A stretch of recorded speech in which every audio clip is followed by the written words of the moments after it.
Okay, are we ready for the jury? Yes, ma'am. Okay.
All right, thank you. All right, you may be seated. Your next question? Thank you, Your Honor. Michelle, can you bring up Defendant's Exhibit 236, which has already been admitted? Thank you.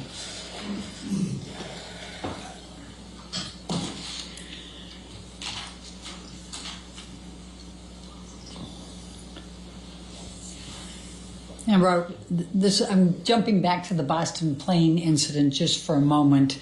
We had a lot of different texts and a lot of exchange, but I just wanted to point out to you, this text message is from Mr. Depp to you, correct? Yes, it is. And this is on 5/25, the day after the Boston plane incident? That's correct. All right, and he is saying, once again, I find myself in a place of shame and regret. Of course, I am sorry. I really don't know why or what happened, but I will never do it again. I want to get better for you and for me. I must. My illness somehow crept up and grabbed me. I can't do it again. I can't live like that again. I know you can't either. And I will for both of us, starting today. I love you. Again, I'm so sorry. So sorry. I love you and feel so bad for letting you down. Do you see that? I do. And was that the message that you testified to, that he gave you? Yes. Okay. All right, now I'm going to jump back to where we left off. We're up in January of 2015. Danish Girl, you're filming in London, is that correct? Yes, that would have been January 2015. Okay. Now, we heard some testimony from Isaac Baruch earlier about a telephone call that you had with Mr. Depp. Do you recall that call? I do. Can you please tell the jury and remember to tell them what Mr. Depp was saying on that call? And you can give the back. I didn't mean to cut you off on the context. Go ahead. Is it okay to...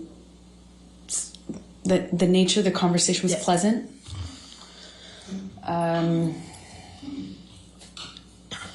Friendly, fine, normal. And then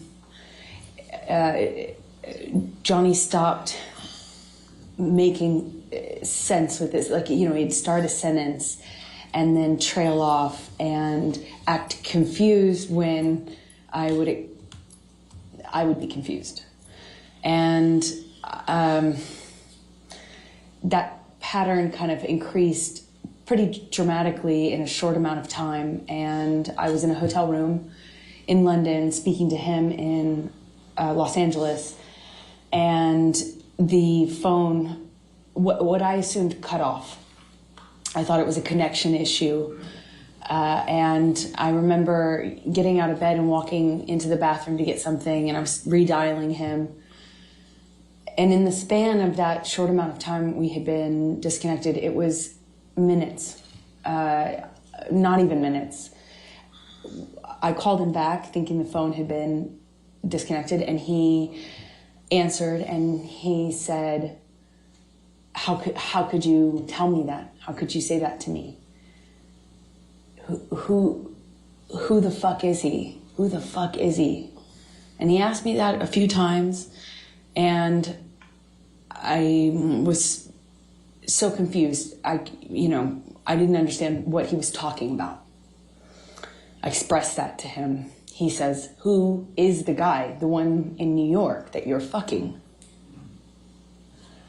And it was such a bizarre conversation, because it had already started to feel like he was not making. It was almost as if he was confused by what sentence he had started by the time he got to the end of it.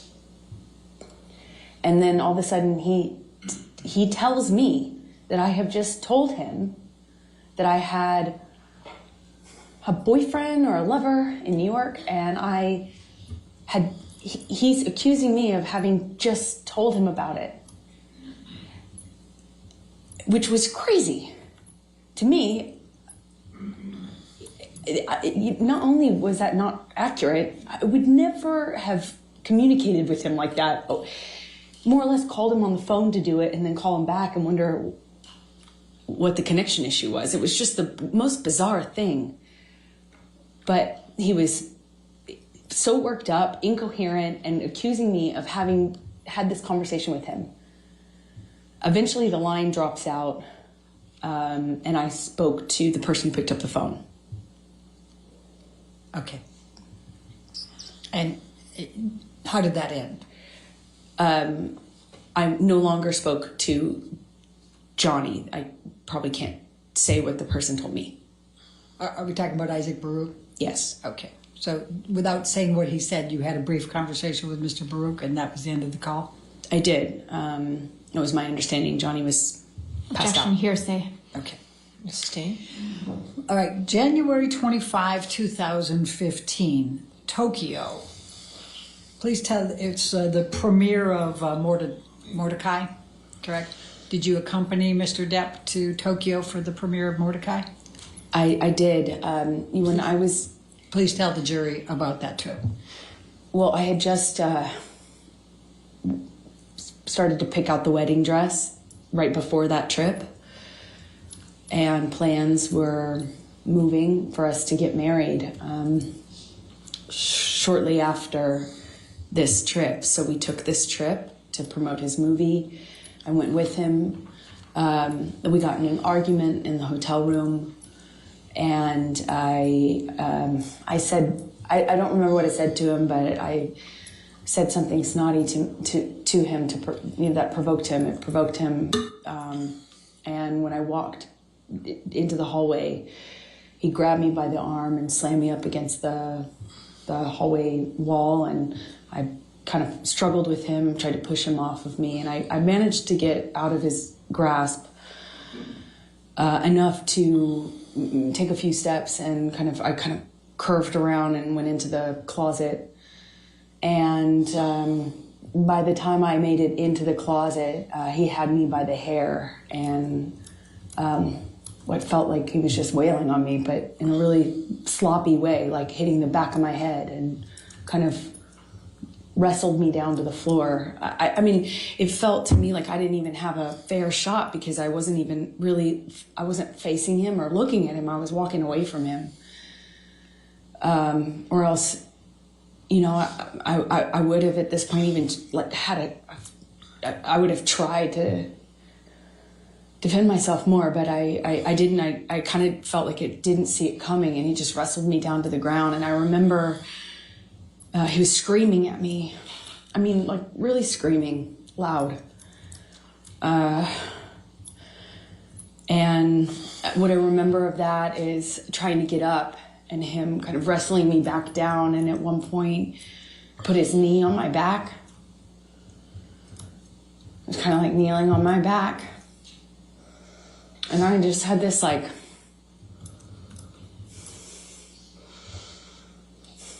struggle with him. And I look at him and he's still got his glasses on. I just remember looking at him and thinking that was so... he just looked like he hadn't been through anything. He still had his glasses on, sunglasses. And he was screaming at me that he hated me, that it was over, that he didn't want to marry me. he was disgusted. He was disgusted. He made this mistake. It was a big mistake. And everyone hated me.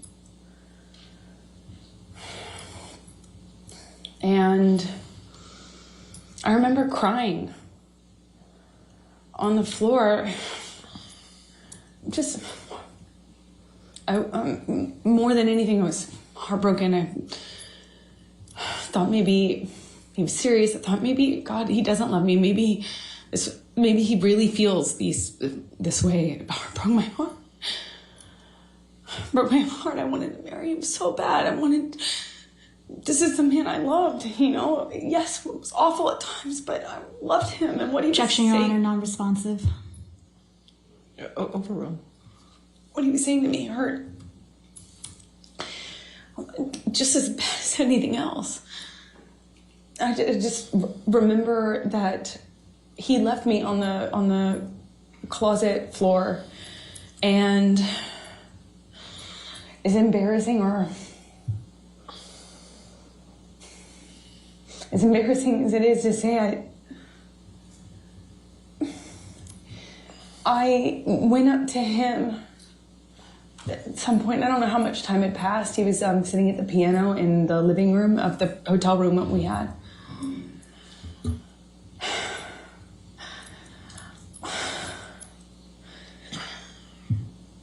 It's so... I know it may be hard to understand. It's hard for me to hear myself say, but I just wanted it to stop. I wanted things to just be okay. And I just sat next to him on the piano, and I just leaned my head on his shoulder, and of course I was mad. Of course I was mad and felt it was horrible what he'd done. But on the other hand, I wanted us to be okay. I could just put I could put the physical stuff in a box, and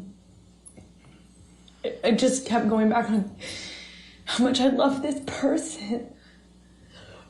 So just put my makeup on and went to the premiere with him and walked the red carpet with him. And I remember in the car checking my phone obsessively for pictures because my dress was backless. Of all times to have a backless dress. And then I was just looking at pictures that was on the red carpet. It was surreal because I was checking for bruises and making sure that there would be no marks on me, and we just looked like this other thing on this red carpet when it was just...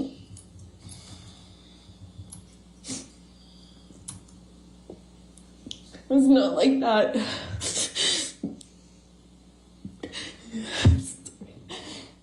It's embarrassing. You know, it's hard to... I'm sure it's hard to... Objection, Your Honor, non-responsive. I'll sustain the objection. Next question. I'm going to take you to February, the next month, 2015, to your wedding.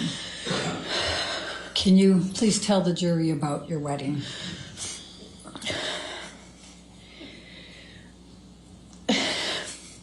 So we get married in Los Angeles. I get a sense that it was wedding, running around Los Angeles. I was getting married that day, and I remember running around I went to therapy and, got ready, and Johnny and I met at the Penthouses downtown, and I wore a white dress and a veil and bobby pinned in my hair. And I walked out of that penthouse and met with Johnny in the hallway, and I thought he looked so handsome, and he seemed happy, and I felt we were making the right decision. I was so looking forward to having this. I thought we'd get married and we'd have stability, safety. So we get in the car, we get into actually Johnny's car, and for the second time since I've known Johnny, he drove drove us in his truck. It was weird being in the car with him alone. You know, we didn't have that. And we drove to his mom's house, and a justice of the peace arrived, looking kind of surprised.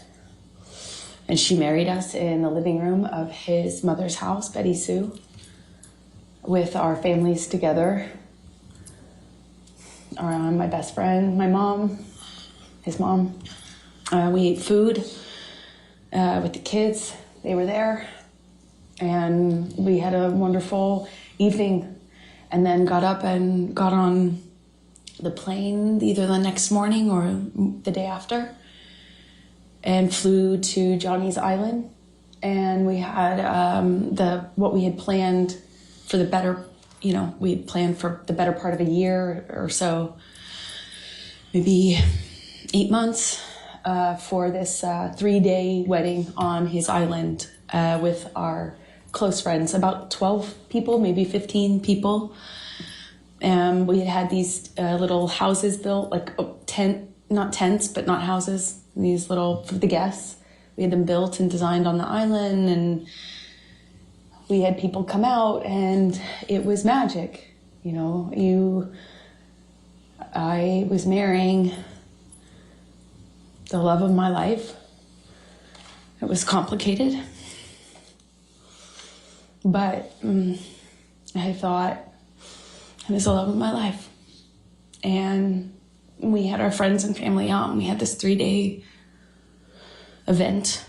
The first night of which was supposed to be he and I separate, with our relative parties. So me with the bridal party and him with his fellas. The bridal party, we had planned to do a cuddle puddle, have mushrooms and drink wine, and have our own girl party separate. And then the next day have the wedding festivities.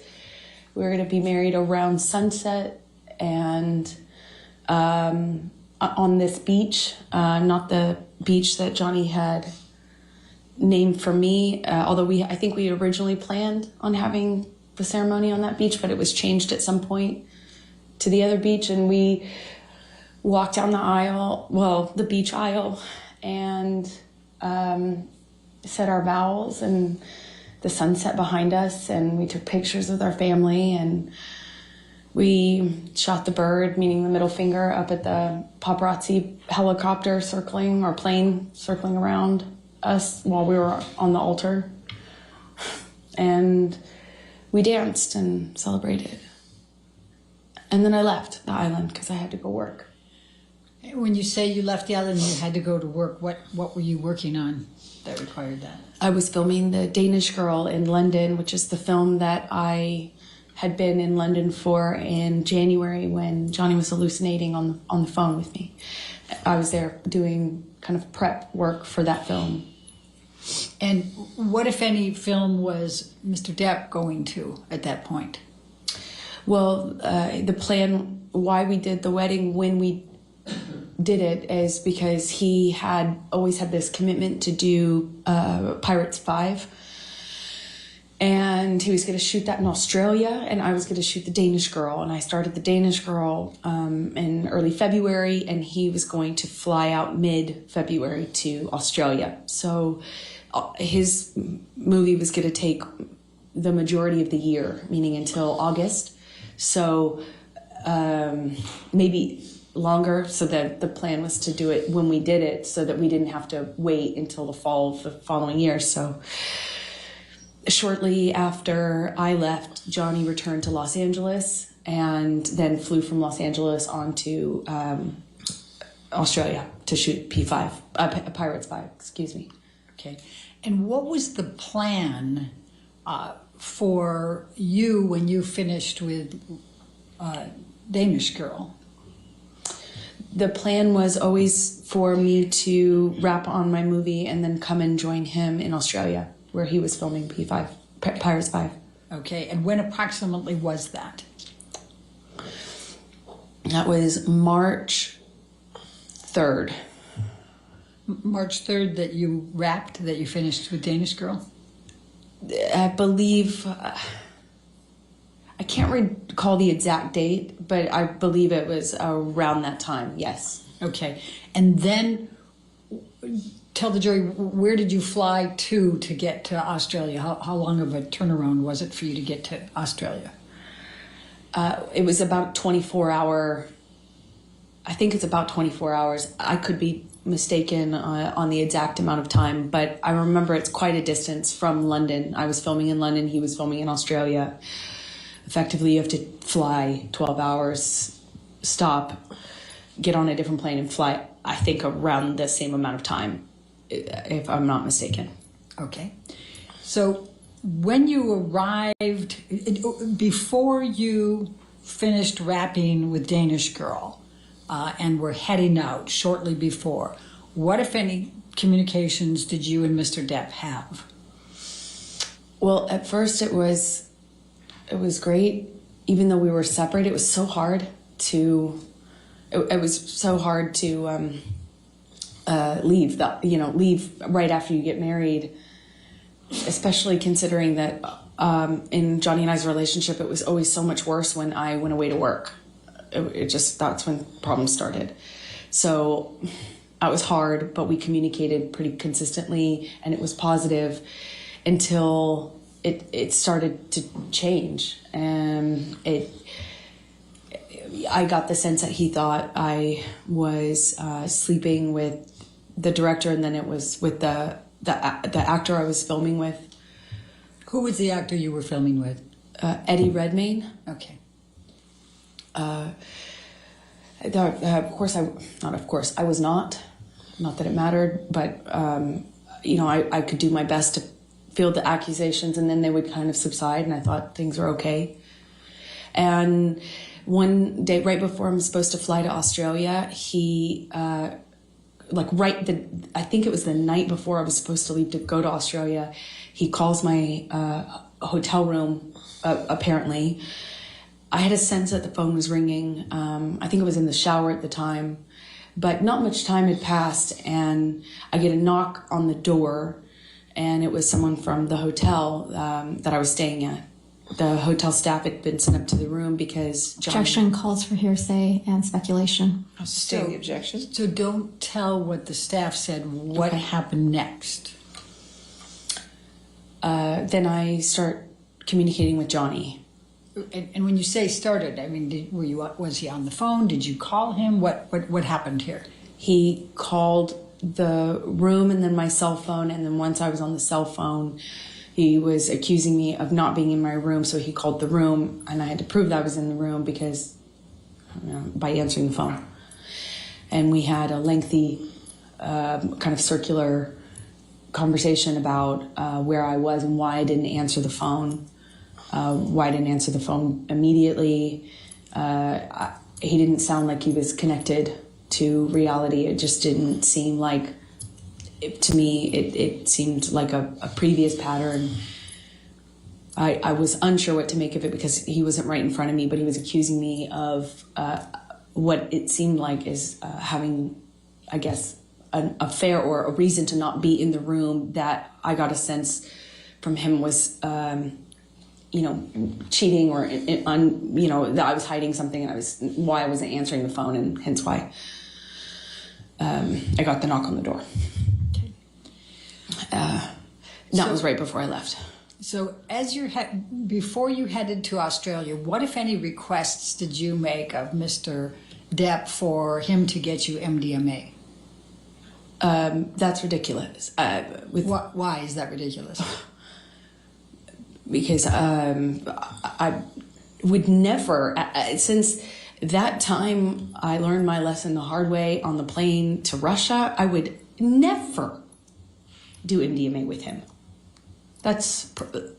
I'm asking for a problem in that case. Like that, I would never do that. Okay. So you flew to Australia and met with Mr. Depp, right? And I'm going to, can we pull up Defendants 1809? And Your Honor, these are some of the pictures that Mr. King, you may recall, was testifying earlier, said he had on his phone. Okay. And then those were given, so. So I don't have these, is what you're saying. Okay, that's fine. 1809. Correct. I'm just going to show you a few pictures, Amber. Do you recognize, and I realize you didn't take this photo. I'm going to move the admission of it, though, Your Honor. Any objection to 1809? Yeah, thank you, Your All Honor. right, 1809 in evidence. You can publish. And let me pass one up and give one to the other side. We tried to, given the strangeness of this. May I approach Your Honor? Yes. Thank you. I appreciate it. Amber, do you recognize this photo? I do. And could you tell the jury what this is? That is the driveway leading up to the house that Johnny was renting while shooting Pirates 5. Okay. And then I'm going to make this, try to make this a little faster, and I'm going to go 1810. Ms. Bretterhoff, if you have a series of photos, if you want to show counsel what they are, maybe we can get them entered all together, and then you could just Yes. go on with your questions. Yes. In fact, and these are all, I will represent ones that we got from Mr. King. All right, if you want to take a look at them. And Your Honor, if I may just approach, I'll give you the whole stack. Okay, that's fine.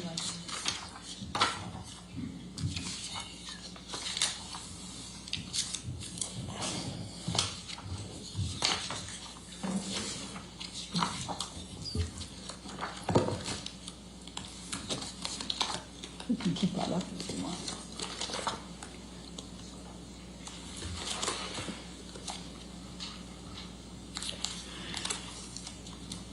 By the way, Amber, do you see those kangaroos in there? When I was pulling up to the house, I saw kangaroos as well. This was a pretty big driveway. It was a pretty I don't icy. have any objection. Sorry. No objection to any of them? I don't believe so, Your Honor. But make sure you look through them all, too. I just want to make sure, because Thank I'll you, go ahead Your and read them into the record once you have looked through them all. And then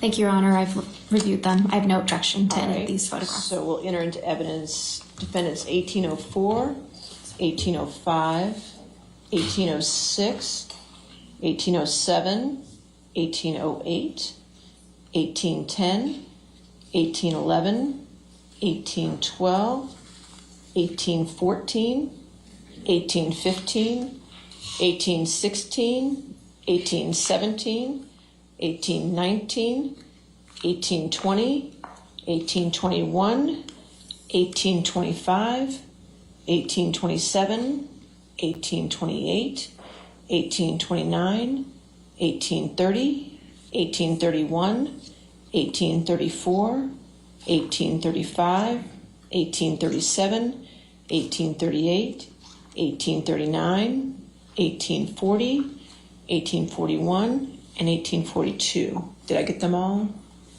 I believe so. I want to make sure more than believe so. We agree that's all in evidence? Okay. They're all in evidence. So as long as you're just going to be referencing those photos, we'll keep it on for you to publish them. Thank you, Your Honor. Appreciate it. Okay. Whose home was this in Australia?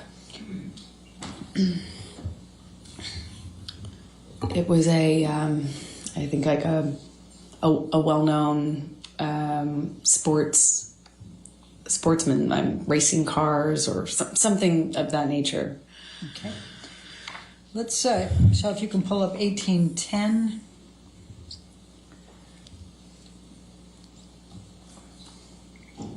Is this another picture from that home? Yes, that looks like it's the view from the bathroom. Okay. And then let's go, Michelle, if you can pull up 1811.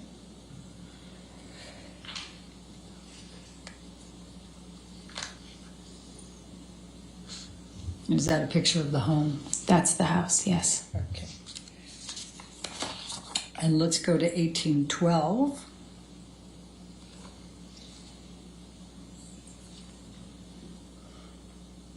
And that's the view from the living room. It opened into a lagoon. okay. And then let's look at 1813.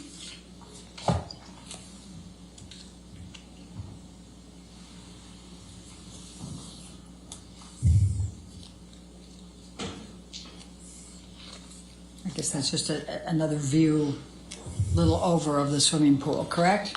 Yes. Okay, and then let's do one more, 1814.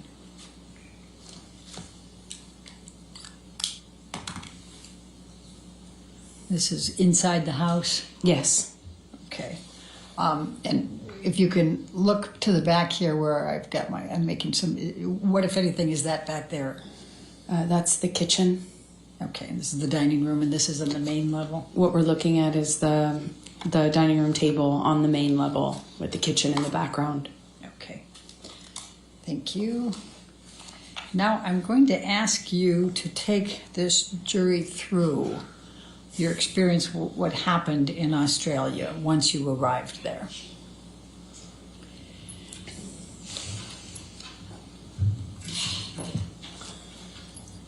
Well, I was nervous because of the conversations that I had with him before I left. And then in transit, I stopped in Dubai and spoke to him too. So I was a little nervous, but he indicated me that he wanted me to come. He said, I miss my wife at the end of the phone call that we had in the airport. I called him from Dubai. And he said, I miss my wife. I felt, okay, safe to, it's good. And I missed him so much, that's all I wanted to do is see my new husband. I flew in, I arrived early. I walked into the bedroom. I was so excited to see him.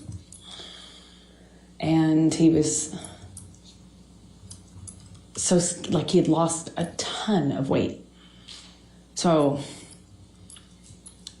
I just knew something was up. And he kind of quickly,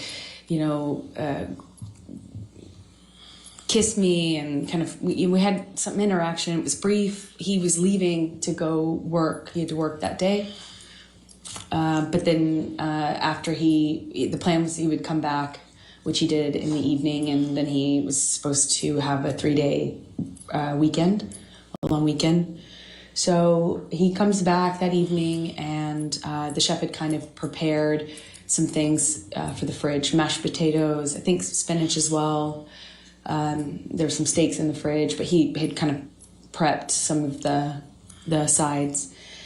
And I was looking forward to having this kind of, our style at-home date. We'd just been, we're a new married couple. We hadn't seen each other for basically a month after getting married. And I start dinner and am happy to see him. And at some point early in that evening, he pulls out a bag of MDMA. I asked him what it was, and he told me it was MDMA.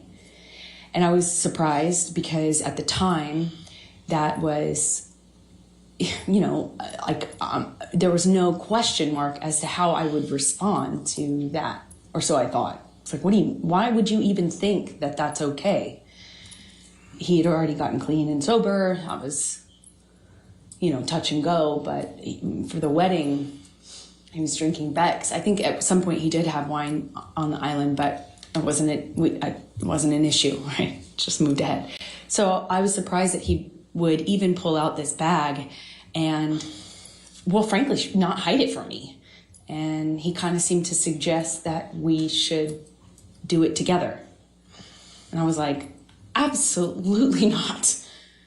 Like, I just got here. I want to see you. I want to spend time with you. It was the exact opposite of what I expected, what I wanted. And it just seemed delusional at the time to me that he would even suggest this to be something that I could participate in with him. If you had been through what I had been through at that point, it's crazy. And at some point, he drinks in front of me. At first, I think it was like a Malbec or a wine or something. And I remember we hadn't, it kind of started an argument. And that was upstairs in that room that we just looked at a picture of, by the sunflowers. That's more or less where we were standing, just closer to the kitchen. And we get in an argument, and I shove past him, just stomp off. And he grabs me.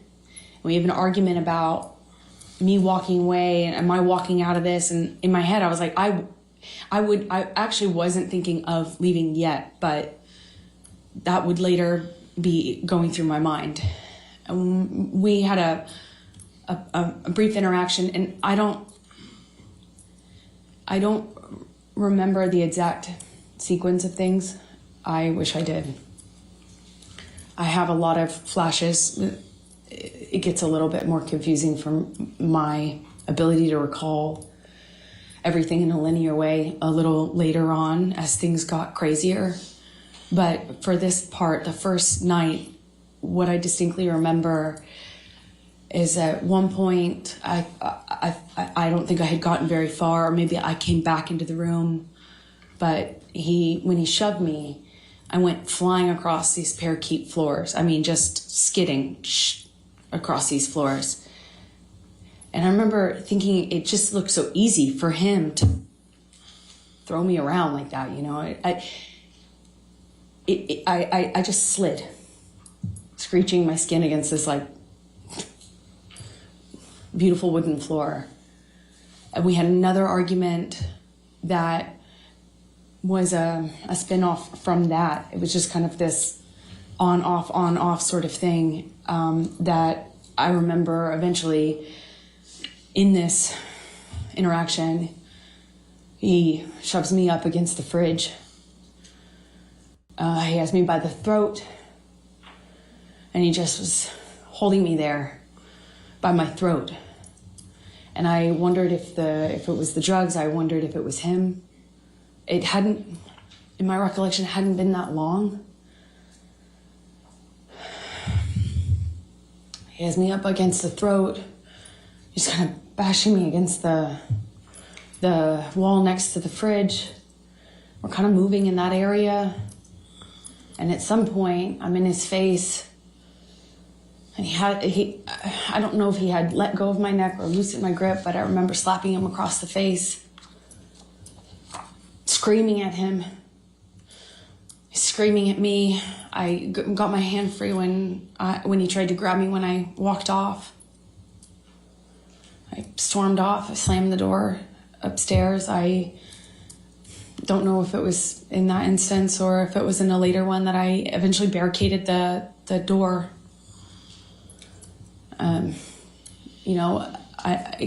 It wouldn't stop him from coming in. He could come in the other doors. There's a back door, there's patio, but at least I'd hear it. And this is March 2015 by this time. I'm being medicated by his doctor. He's giving me anti-anxiety meds.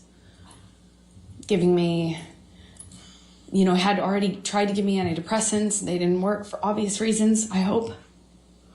I wasn't sleeping. I had insomnia. I'd wake up with panic attacks.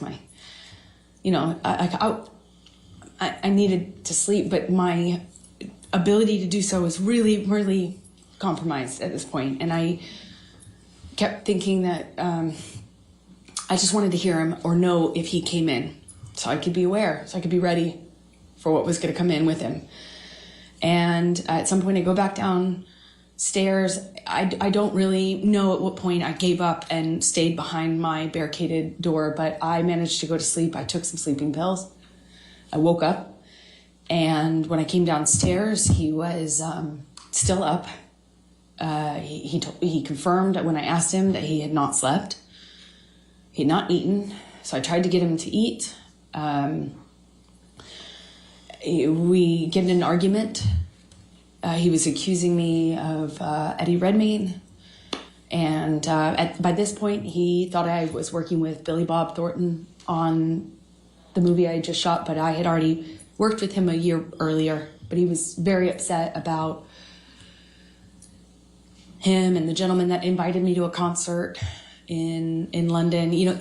My co-star, he was upset about these people, even though I had done that movie a year prior. Who was that? It was Billy Bob Thornton, Jim Sturgis, and Eddie Redmayne that he was upset about. And let me just stop you for a moment. Have you seen Mr. Depp take any drugs by this point? Oh, yeah. Sorry if I left that out. That when we had the argument about the MDMA, he suggested to me that it wasn't on the no-fly list, like it wasn't on the no list. That was his that was his defense. Like, this isn't the... You didn't say I couldn't have this. And over and over again, Johnny told me I wasn't the reason he was getting sober, but I was the reason he was staying sober. I had saved his life and all this stuff. It wasn't like it wasn't my job to police him, but I kind of ended up being in that situation, it seemed like, in his mind, when he would express that to me. So he took a handful of pills, and I didn't count how many, but when I came back downstairs, I did the math on the amount that was left, and I think it was either 8 or 10, I can't recall as I sit here now, either 8 or 10 pills of MDMA. That he had taken or that were left? I don't know. I remember we had a conversation about the amount that he took. So I remember saying, you Objection, took all hearsay. Okay, I'll sustain the objection. Okay. There were only a few left in the bag, so I think it was what he took. And I said, Johnny, Objection, hearsay. He confirmed that he took that amount and that he could take that amount. And what amount? At this point, there were 10. He had taken 10. 8 or 10, I can't recall. And when you say at this point, is that the first night? Is that the second day? This is the second day. This is after I've already fallen asleep for the night in the room upstairs. Come back downstairs, he was still awake. Okay, please continue with that second day. He was accusing me of being mean to his sister. He was accusing me of not liking his sister. Something about the wedding. I was trying to put out that fire, as you will. I was trying to say, no. First of all, I'm not filming with Billy Bob. No, I wasn't filming with Jim Sturgis. Yes, I filmed with Eddie Redmayne, but he was a lovely gentleman. Objection, Honor, hearsay. Let's not offer to prove the truth of the matter. Overruled. Thank you. And then when it came up with his sister, he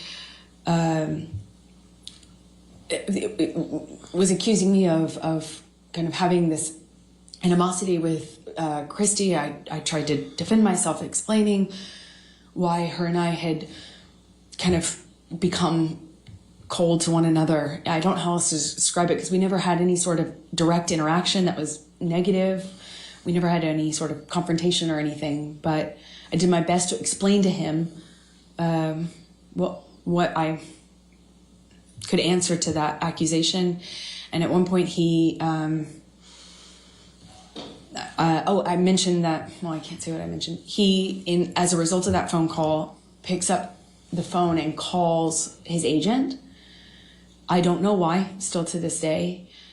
He calls a few people. I don't know who's on the other line. I just heard his side of it, and he's screaming at them. I got a sense that it was money, that he felt people had been stealing money from him, and that the studio had been ripping him off, and that he was calling himself like a whore, or he had been whored out. He seemed like he was upset, but I did not, at this point, this is maybe early evening, it was before the sun went down on the second day. I remember he took the phone at one point and called my divorce attorney.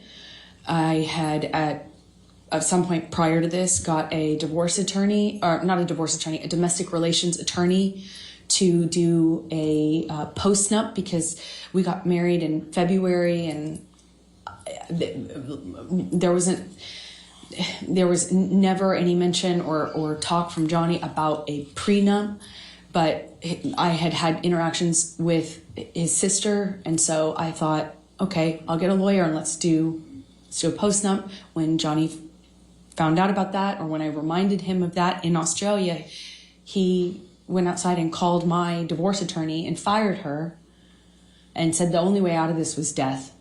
Again.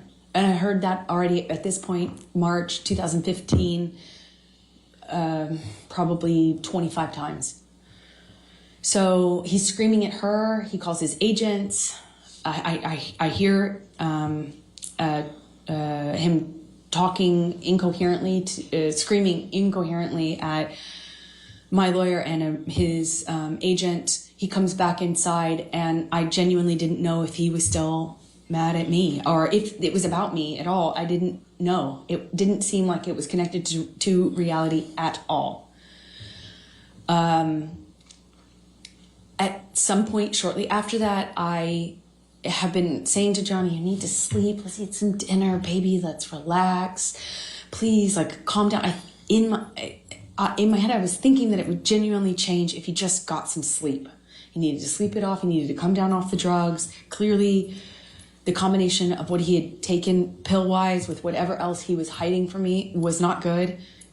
I had recognized that sort of delusion. I had recognized that sort of unattached to reality rage. I had recognized the patterns of those kind of loops where he's yelling about things that aren't even being discussed or talked about. I knew already that he just needed to sleep it off, clean up, sober up. And I thought we could. I remember I went to the fridge, I got out the steaks so that they would, be ready to cook. And I got out some of the food I was going to put together for dinner. I went upstairs. I don't know if I came back down in my nightgown at that point or if that was shortly after, but the next thing I remember is coming downstairs and looking for him. We had an interaction that I can't really describe. It didn't make a lot of sense to me. He was just belligerent, throwing things, screaming at me. And I realized I was back on the chopping block. I realized it was back. I realized that the arrows were pointed at me again. And I tried to defend myself. I was explaining, trying to say that... Objection, Your Honor, hearsay. It was not for to prove the truth of the matter. She hasn't even said it yet. But try not to say what you're saying unless it needs it for context or something. Try to say what he's saying. I'll sustain the objection. Okay. He was just belligerent. I don't know how to describe to you because it wasn't making sense. It wasn't making sense. I don't know how. I don't know how the immediate next string of the next part of the violence actually even initiated, but again, he has me up against the wall, and I remember this time he slams me up against the wall hard. I mean, I hit my head hard. And this is a wall next to the, I say kitchenette, but it's more of a bar. I remember there were these cooling fridges, and I remember kind of being slammed up against those. I remember pushing him off of me. I remember the name calling, the whore, the slut, the fat ass. I remember a lot of name calling.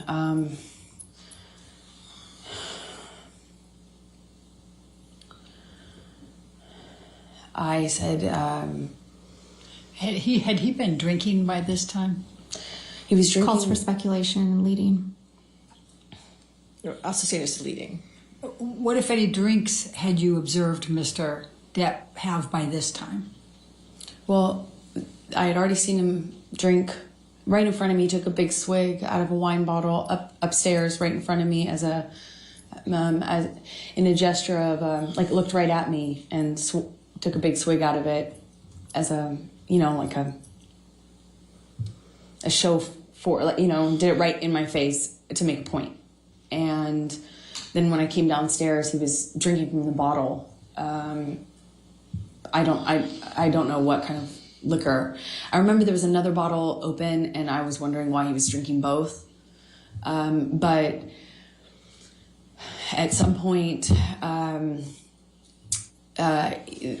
he had me up against the wall next to the cooling fridges, and I remember slamming my head up against the thing. He had me by the neck, squeezing my neck, and it got really nasty. It went from like, oh, no one likes you, no one likes me, everyone warned me about you. That's what it was. He started to tell me that everyone had warned him about me and that he wished he had never married me, wish he had never met me. No one liked me. You know, it sounds childish, but I remember feeling really hurt. And then at some point I shoved him hard to get him off me, and he shoved me back and he said, "Do you want to go, little girl?"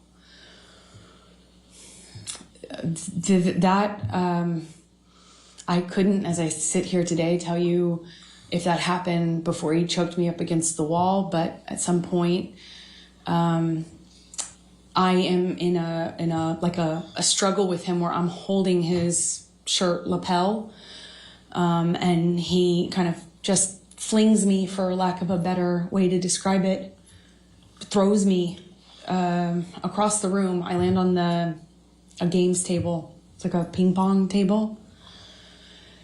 And I don't know if I was holding on to him or if he pursued me separate, but he gets on top of me on the games table and is just whacking me in the face, like repetitive. We struggle on the games table. I don't know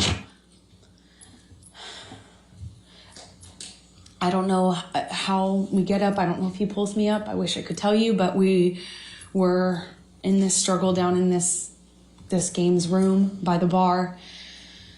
And we had this conversation about the drinking, or argument about the drinking. And he holds up this bottle to me, and you know, I'm saying, did you drink this whole thing? Something stupid, focusing on this detail, and he is telling me that I can't control him anymore, and that if I really wanted to try, take it. And then he's like taunting me to take the bottle from him. If I really want him to stop, why don't I take it from him? Go on. Kept saying, go on, and kind of gesturing with the bottle towards me. And like he does that 2 or 3 times. I reach for it, he'd revoke it, kind of laugh at me. And he's holding out the bottle. I think like maybe the 3rd time or so I get a hold of it. I pick it up and I slam it down on the ground right in between us. There's a tile floor, a white tile floor. And I smashed the bottle on the floor. And that really set him off. So stupid. Sorry. It was like a light bulb switch went off. And he starts screaming.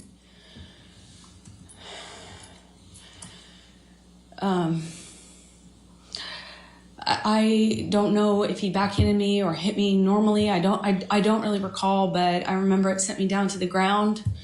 I remember by the time I picked myself off the floor, I stand up. He's got a bottle in his hand, and he threw it at me. It missed, thankfully, but I kind of pulled myself back into the bar area. I don't know how much time passed, but at some point he had a broken bottle up against my face, neck area by my jawline, and he told me he'd carve up my face. I don't know at what point in the evening. I couldn't tell you what sequence-wise when that happened, but it was terrifying. It wasn't the first time he said that to me. He said that to me on the plane as well. But this time he was holding a broken bottle to me. I honestly don't remember if I threw anything in his direction. I don't think I did. I just remember him having me by the nightgown. I remember him flailing me, throwing me around. I'm flailing. This is after there were some bottles broken on the floor. I think this is actually after, again, forgive me, I wish I could remember the sequence, but it's flashes. He's throwing these bottles at me. I remember retreating. There were also cans, like soda cans, beer or soda cans, and they're coming at me one after the other, and I keep pulling myself into the bar area. There's a bar behind me in like I don't know, like an L shape. He's standing in the only way you can exit, so I'm kind of trapped in front of this sink, surrounded by bar on three sides with him in front of me-ish, kind of front off to the left, and he's throwing these bottles one after the other, and I can feel glass breaking behind me. I remember feeling one of them go by my head really fast. I mean, a real velocity. I remember being terrified. I remember I couldn't move. I couldn't go anywhere. I eventually trying to, he ran out of things to throw. I think that's how I moved myself towards the exit. And I believe that's most likely when we got kind of in this struggle by the bar area, because I remember my feet slipping on the tile as he was slamming me from the wall to the countertops. At one point, he has me up against the wall, and he's punching the wall. He had my, nightgown, and it kind of ripped it off my chest. I remember at one point he's teasing me, taunting me that he has my breasts in his hands. My nightgown came completely off. It was ripped off of me. So I was naked, and I'm slipping around on this tile and trying to get my footing. And I just remember slipping on this tile with glasses underneath me, and I remember just trying to get my footing. I felt really destabilized and felt really vulnerable. I'm naked, and he's flinging me around, and at some point I'm up against the wall, and he's screaming at me that he fucking hates me, that I ruined his life. I remember I ruined his life over and over. And he starts punching the wall next to my head, holding me by the neck. I get free from him. I kind of step back from him, and it's like his energy shifted to the phone. There's a wall-mounted phone on the wall next to where my head was, and he went from punching the wall to like realizing there was a phone there, and he picked up the phone and he's screaming. He's like at the top of his lungs, screaming, "I fucking hate you. I fucking hate you. You ruined my fucking life."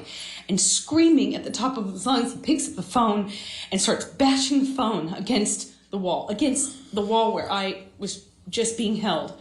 And I remember kind of having some distance on what was happening and watching him do this. And it was like his energy had shifted, and I was that phone all of a sudden. And he was just over and over again smashing this phone into the wall, over and over again, screaming at me. And I was watching the phone every single time he pulled his hand back. It was just breaking into pieces. I remember thinking this phone is disappearing, was smashing it to smithereens, just going into the wall. And at some point, he's on top of no phone, but screaming the same thing. I fucking hate you. You ruined my fucking life. I'm on the countertop. It had me by the neck. And he felt like he was on top of me. And I'm looking at him in his eyes. And I don't see him anymore. I don't see him anymore. It wasn't him. It was black. I've never been so scared in my life. It was black. I couldn't see him.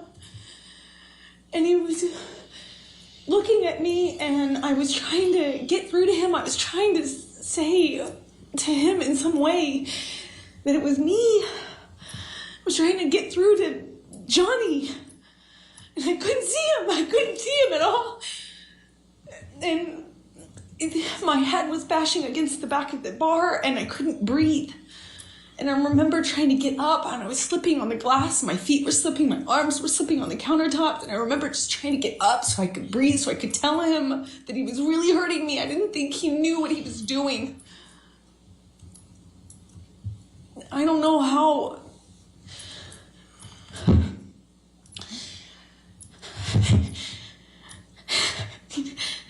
Sorry.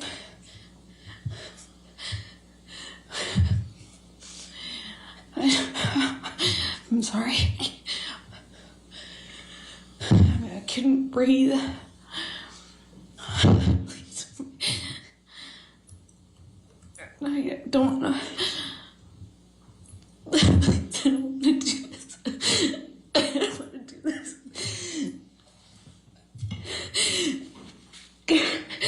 I couldn't breathe. I couldn't get through to him. I couldn't get up. I couldn't get up. And I don't know how that ended. I don't know how. I don't know what happened next. I don't understand.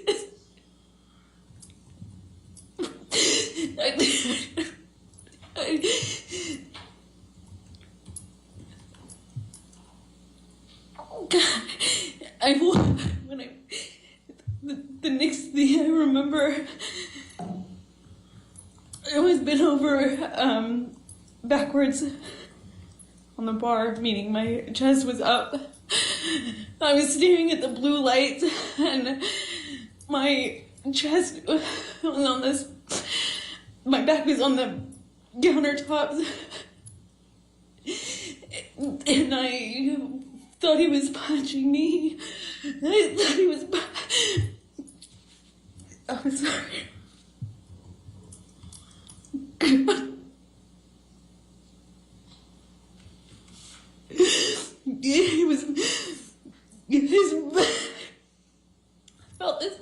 I felt this pressure.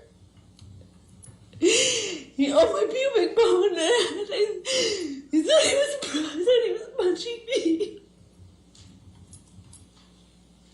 I just saw his arm. I could feel his arm moving, and it looked like he was punching me. But I could just feel this pressure. It was like it kept hitting him. It didn't feel pain. It was just a pressure on my pubic bone, and I don't know.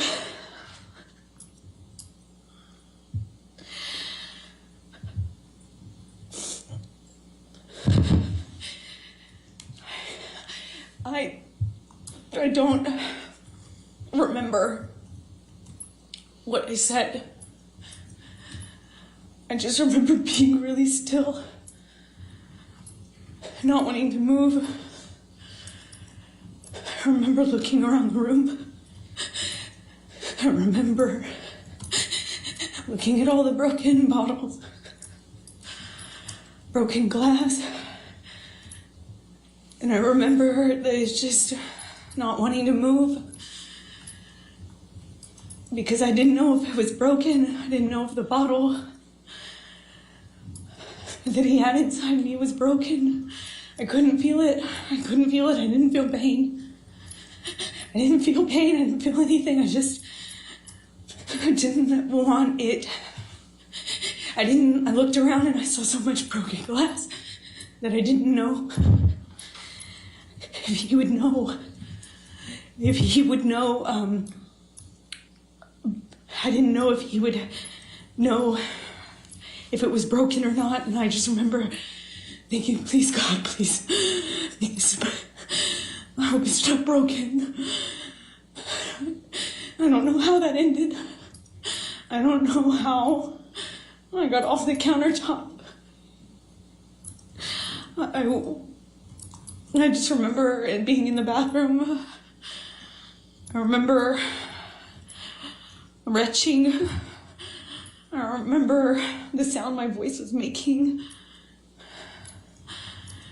I remember I lost control of my bladder.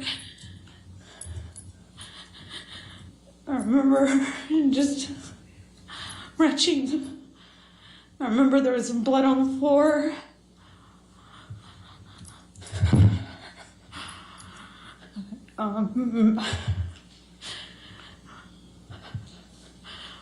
I got up at some point.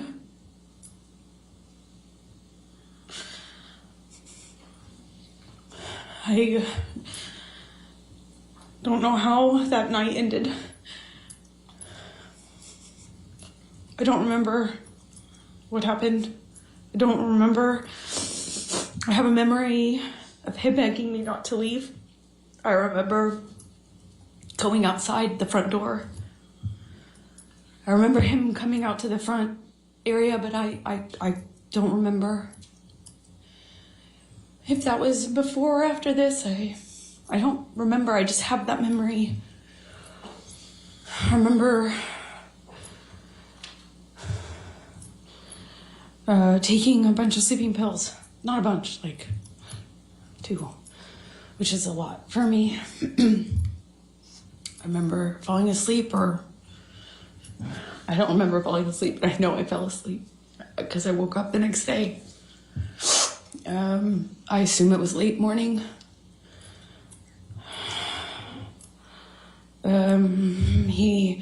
I could hear him downstairs. I could hear Marilyn Manson music, not in person. I could hear the music. Maybe he said it was Marilyn, or maybe I could recognize it. I don't remember, but I became aware of it. That's what I was hearing. It was blaring. It became clear, obvious to me when I walked downstairs. He was still up. He hadn't gone to sleep again. I walked downstairs and I saw this brown on the walls going down the stairs. And the brown on the walls became clear, like lettering. And then it was obvious it was dried blood. He had written down this that we had a spiral staircase, like white cream walls. There was blood on the carpet. I could see blood drips. I thought it was from my arms or feet, but it was drips. So that plus the wall writing, I saw this brown letters on the wall, and then realized that he was trying, that it was meant to be a message, but it was incoherent. I saw what looked like my name, but I really couldn't make out most of the rest of the message. Walking down the stairs, I saw a bird in the house. I thought that was surreal. I went down to the main level where my painting studio was, and I had some canvases out. It was in the living room area. And by the time I got down to the bottom of the stairs, the dried blood had been kind of taken over by paint. It was navy blue paint, and then brown paint. And then it was, on the walls, on the lampshades, pillowcases of the sofa cushions. There was blood.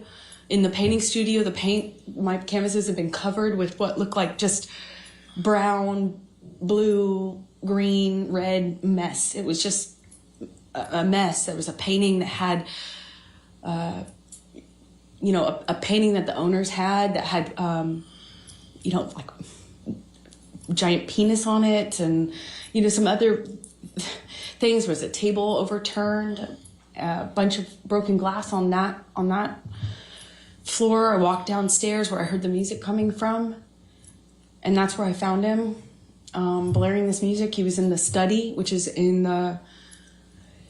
by the bar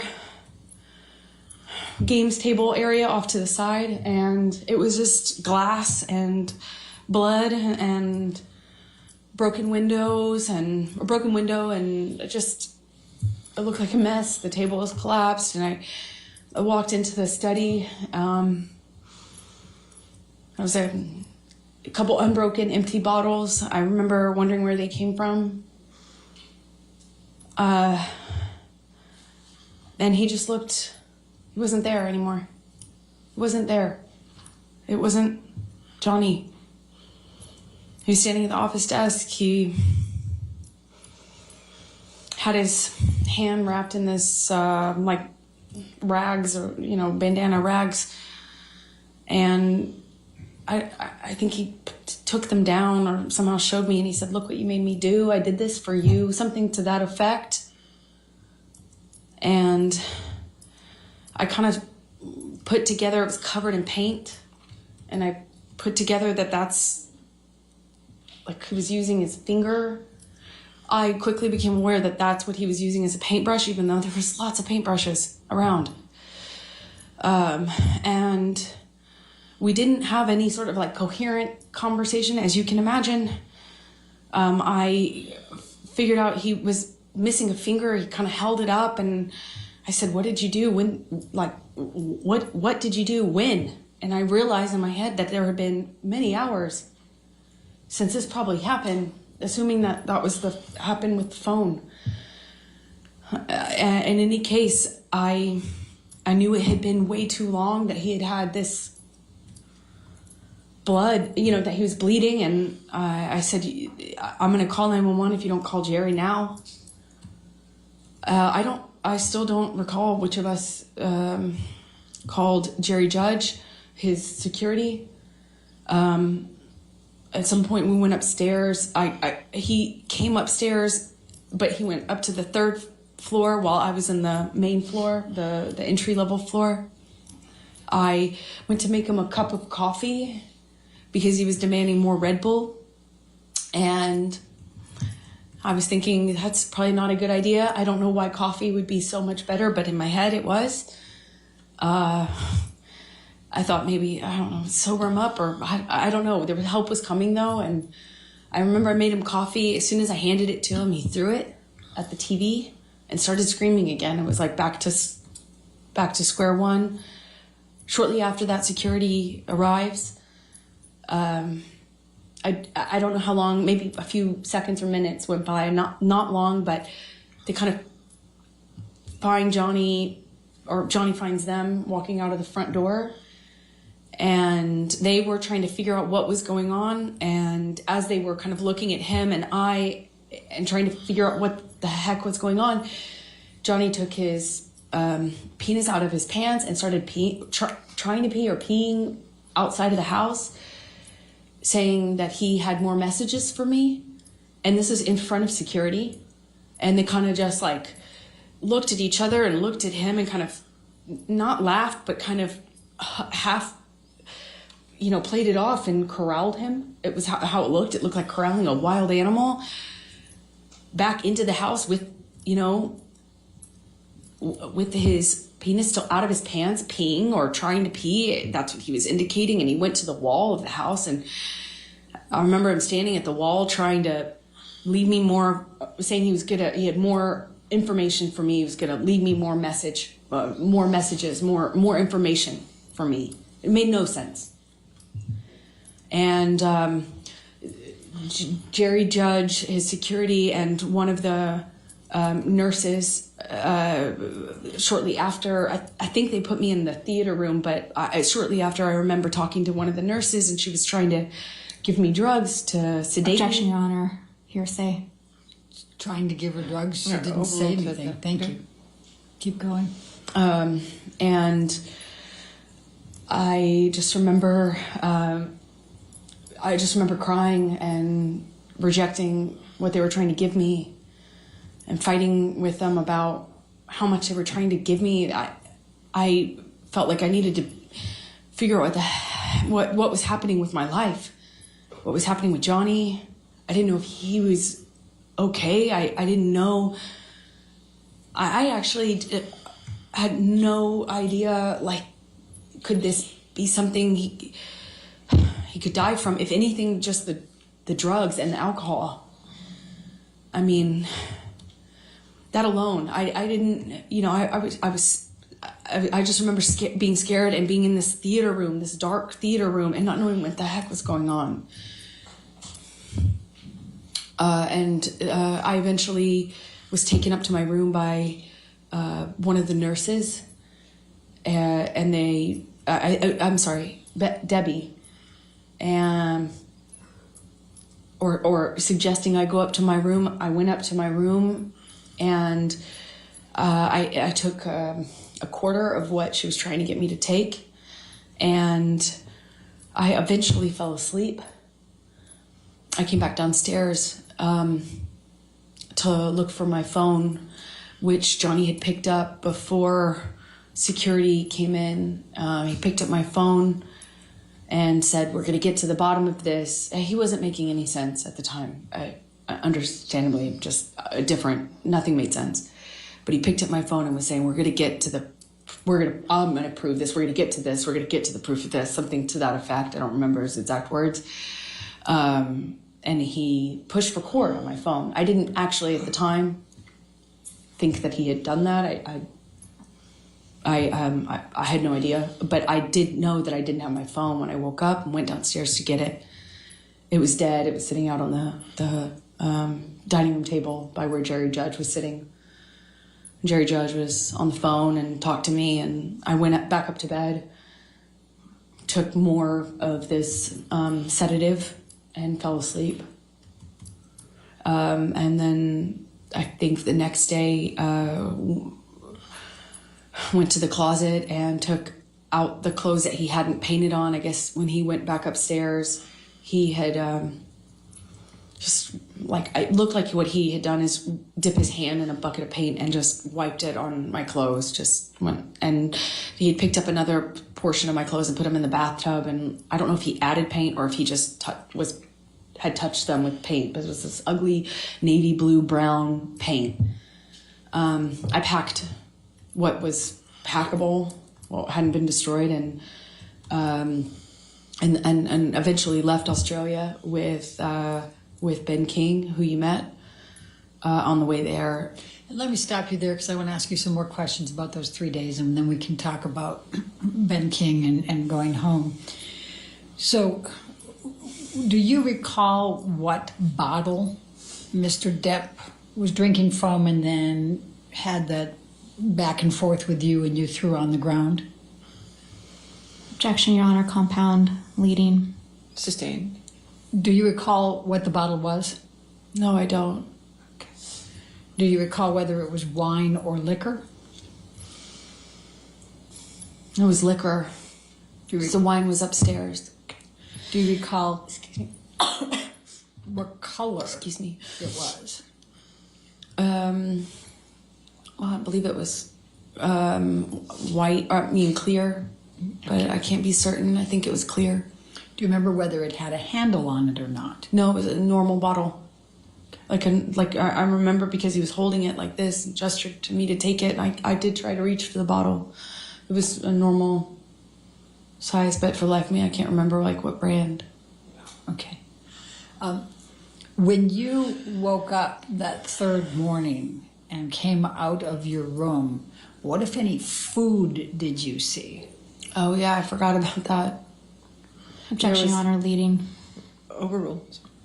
There was mashed potatoes smeared all over the bedroom door, on the wall, in various places. But I remember opening the door and being really confused at first as to what it was. It had little like specks of green in it, I assumed to be spinach. And throughout the house, there was food rubbed in places, just countertops, walls, doors, as I mentioned. And later that evening, I found the raw meat that I had left out, the steak, all over the house. There were pieces of it. It was cut up. And he had ripped my nightgown into pieces, into shreds, and wrapped the meat up, like wrapped the steak pieces up with my nightgown. It was this really beautiful burgundy silk nightgown that had this black lace trim. I ironically got it from Dr. Kipper for a wedding gift. And it was wrapped, I found it, I continued to find it throughout the rest of the time that I was in the house in Australia. There's pieces of it in the microwave, pieces of it in the produce drawer, in the closet drawer. I mean, just raw meat wrapped up in my nightgown, as well as the smeared food on the walls. It was bizarre. What, if anything, do you recall seeing on any mirrors? Oh, he had written on the bathroom mirrors in the bedroom, and I believe he had, there was another mirror. I just don't recall which bathroom it was in. I suppose it was the one that I went to, which is on the very bottom level, where I was retching, for lack of a better way to describe it. I think it was in that bathroom that he also wrote on that mirror as well. What, if anything, do you recall? In blood and paint, sorry. I'm sorry. What, if anything, do you recall of any lampshades being written on? Well, he wrote on messages to me, things to the effect of go-getter, horror sort of thing, that sort of language, but calling me easy, calling me a slut,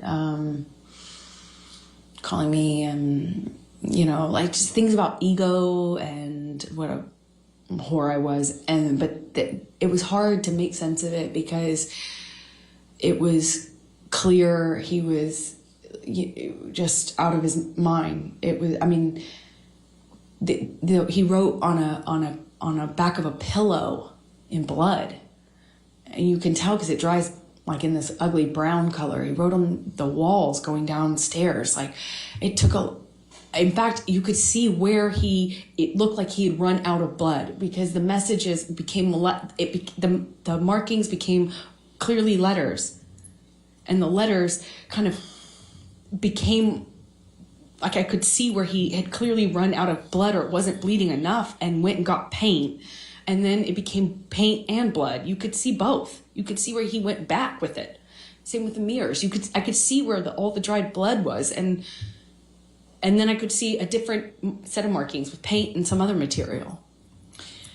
So I'm going to go back to the time in the bar, and I know this is very painful. Do you recall what Mr. Depp was saying to you when he had the bottle and was pushing it against your pubic bone? He said that he would fucking kill me. He said, I'll fucking kill you. He said it to me over and over again. He said, I'll fucking kill you. Did you bleed from the vagina as well? I did. And did you experience any pain later? I wasn't thinking about that. I was heartbroken. Eventually, I realized that I could be hurt because I was bleeding. But I convinced myself it wasn't broken and that the bottle wasn't broken, or else it would be a lot worse. And the discomfort I was feeling afterwards just paled in comparison to how scared, shocked I was. I'm scared. I just married this man. I just married him.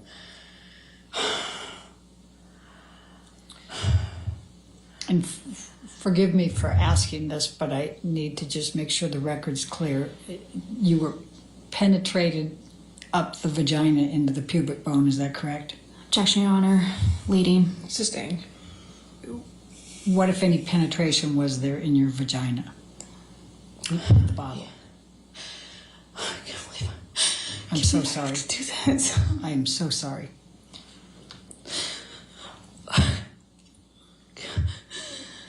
Johnny had the bottle inside of me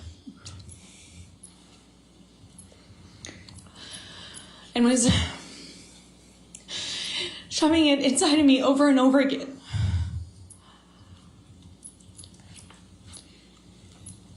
Did you experience any cuts on other parts of your body? My forearms were cut.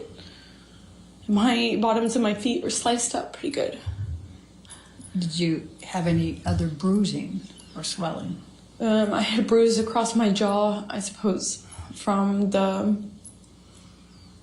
one of the many times he clocked me in the face downstairs. I think I just didn't make a record of anything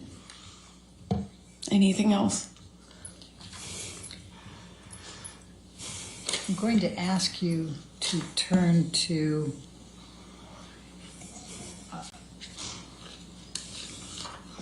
let's go to 1810. Well, actually, let's go to 1815. Michelle, if you can bring that up. Defendants 1815. And I think these are all in, Your Honor, so if we could publish. Yes, they can all be published.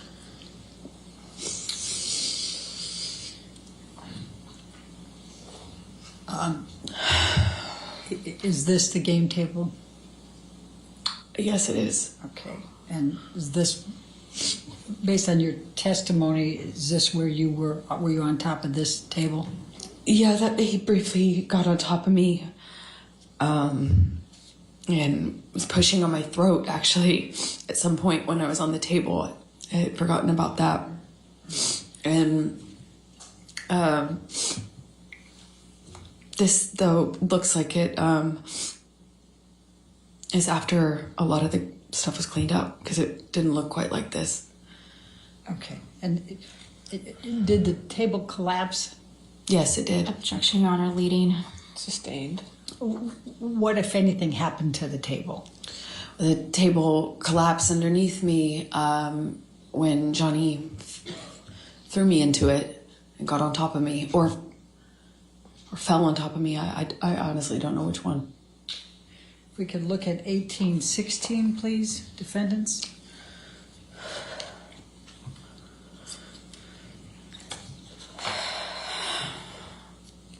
Do you recognize this, what's depicted in this picture?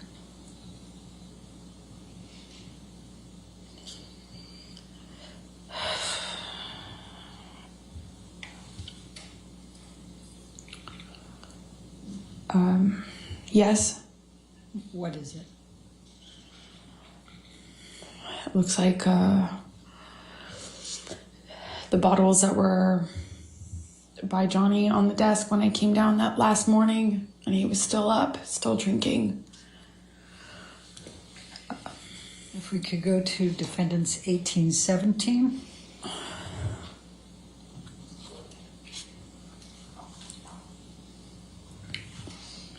The bottle shape. The bottle shape. Oh, I'm sorry, go ahead.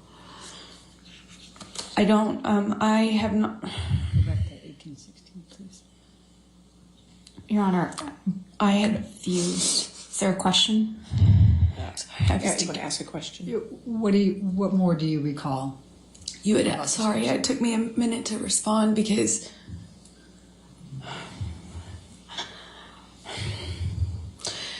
it's hard. It took me a minute to respond because I had not remembered seeing the bottle that Johnny was using on me. I didn't have a memory of seeing it.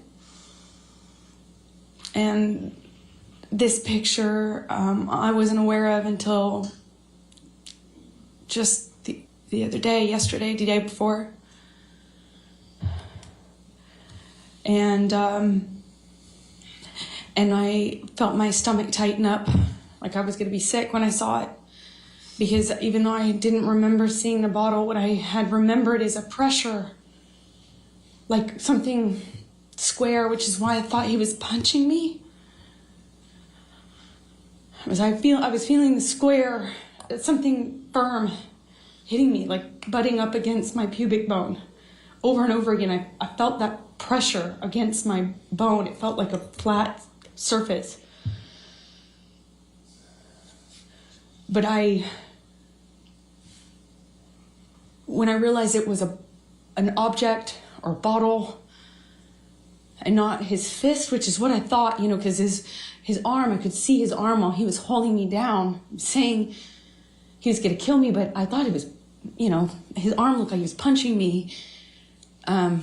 And I hadn't seen this bottle. I didn't know. And then this came out in Ben's evidence because he didn't share it until this date. Objection, Your Honor. Sustained. And so I recognize it. Okay. All right, now let's go to defendants 1817.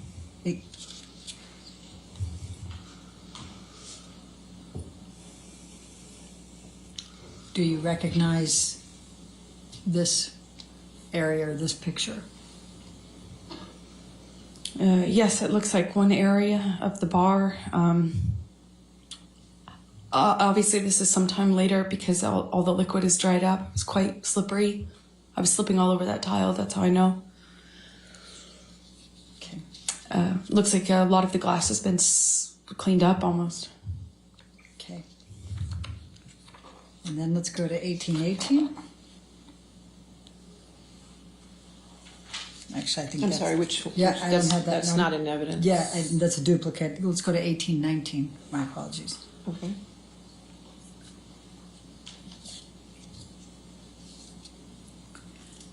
Do you recognize this? Yes, I do. What is this? This is close to where my feet were when I was dangling off the counter.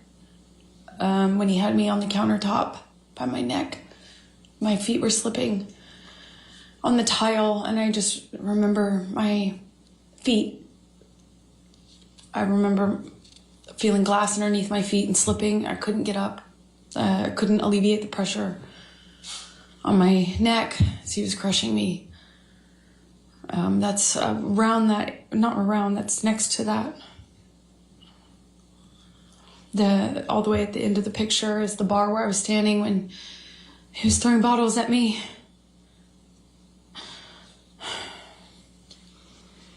Can we go to 1820?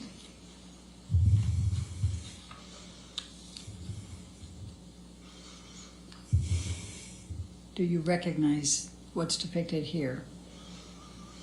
The area. Yes, that's to the left would be where the wall-mounted phone was. right to the left of that. To the right of that is the little L-shaped bar that I was telling you about, where I was trapped in.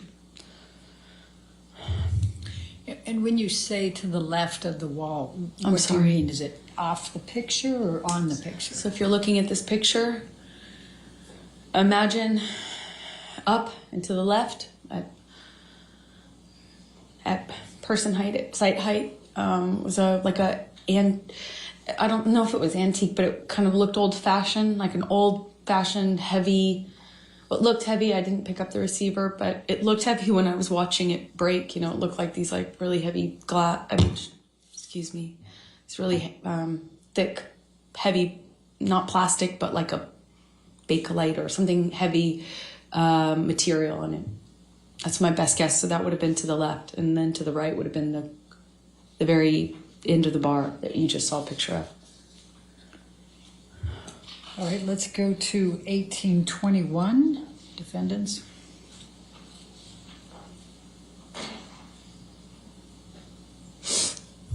And do you recognize what's depicted in this photo?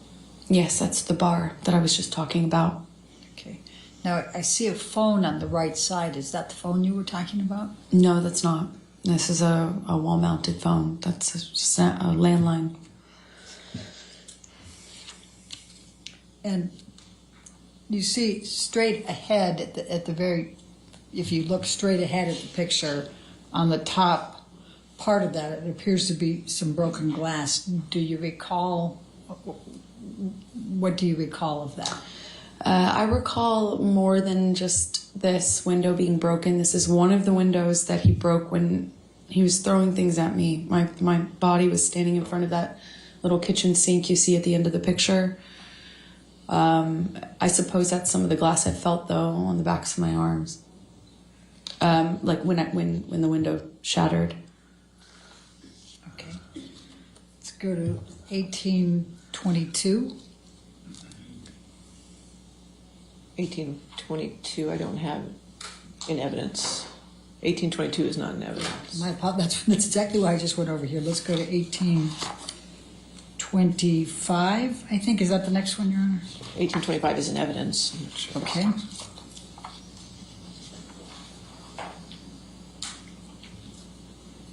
Do you recognize this picture?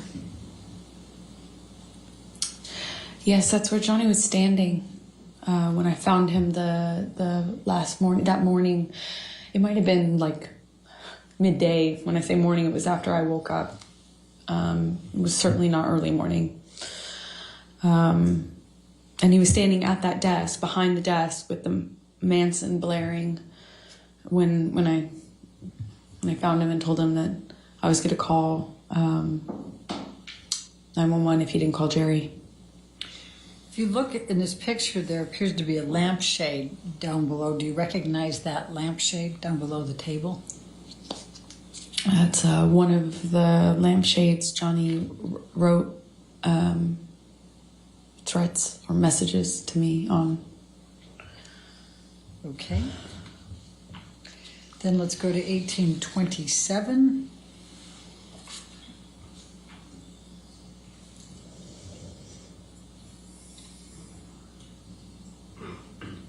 Do you recognize this? Yes, I do. That's my painting studio.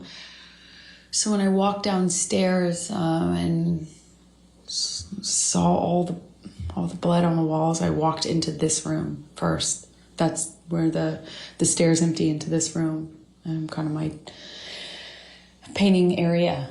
And those are the canvases that he repainted. And do you see, if you look by the white tablecloth table to the right of that, do you see a lampshade there? Yes, I don't know if that's the same lampshade or another one. Okay. Then let's go to 1828.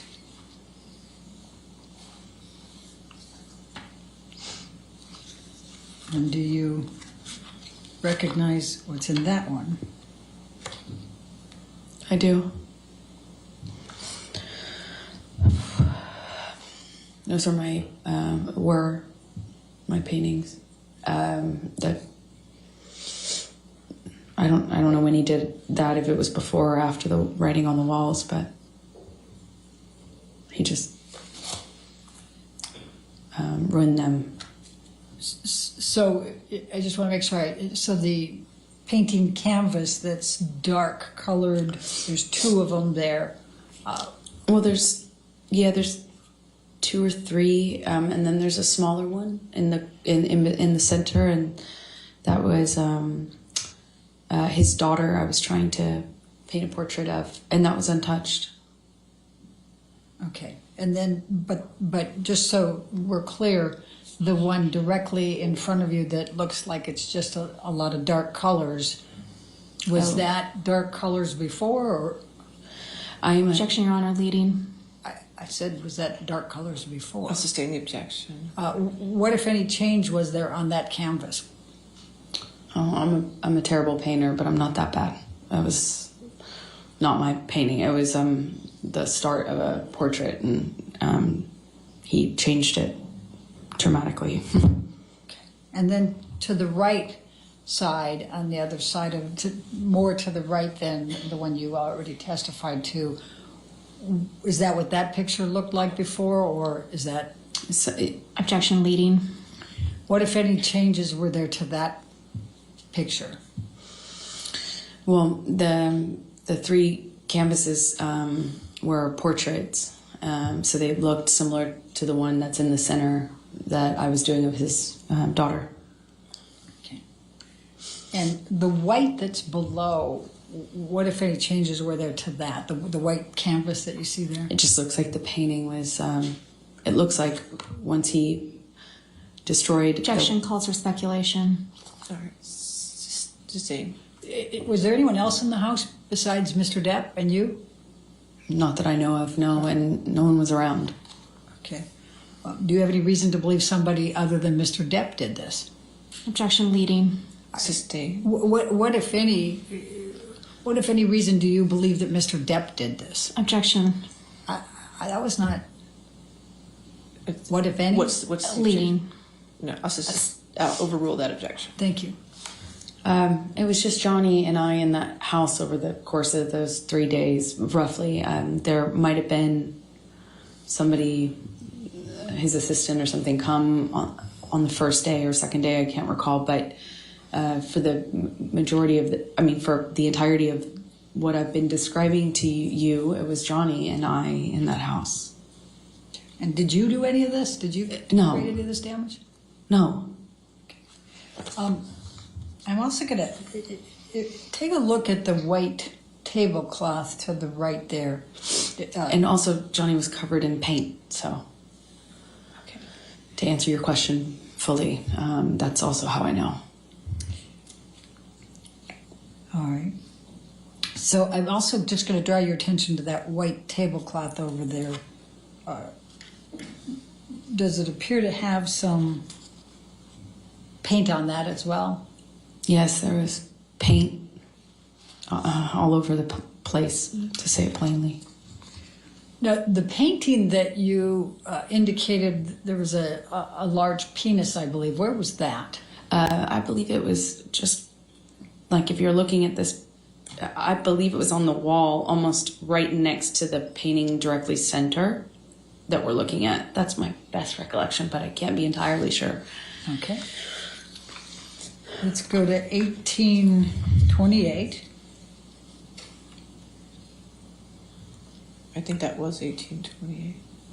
Oh, 1829, my apologies.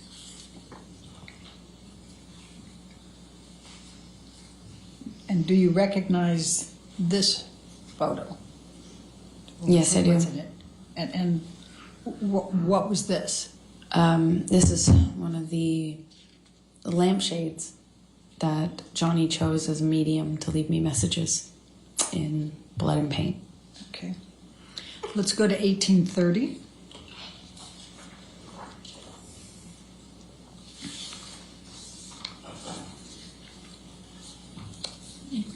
Do you recognize this? Yes, that's one of the bathroom mirrors. Okay. And if you could just look to the left, and I'm going to go ahead and circle it. over here. You see red and black there. Would you agree? Yes. Okay. And there were some questions that were asked earlier about that red. What, if anything, did you write on this mirror? I didn't write anything on the mirrors. I was as confused as anyone in hearing that testimony. And based on looking at this area that I have circled, is the black on top or underneath the red? Objection, Your Honor. Calls for speculation, leading. I'll sustain the objection.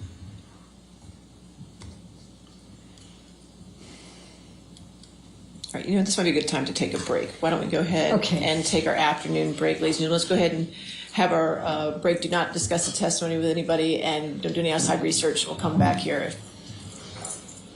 All right, in 15 minutes.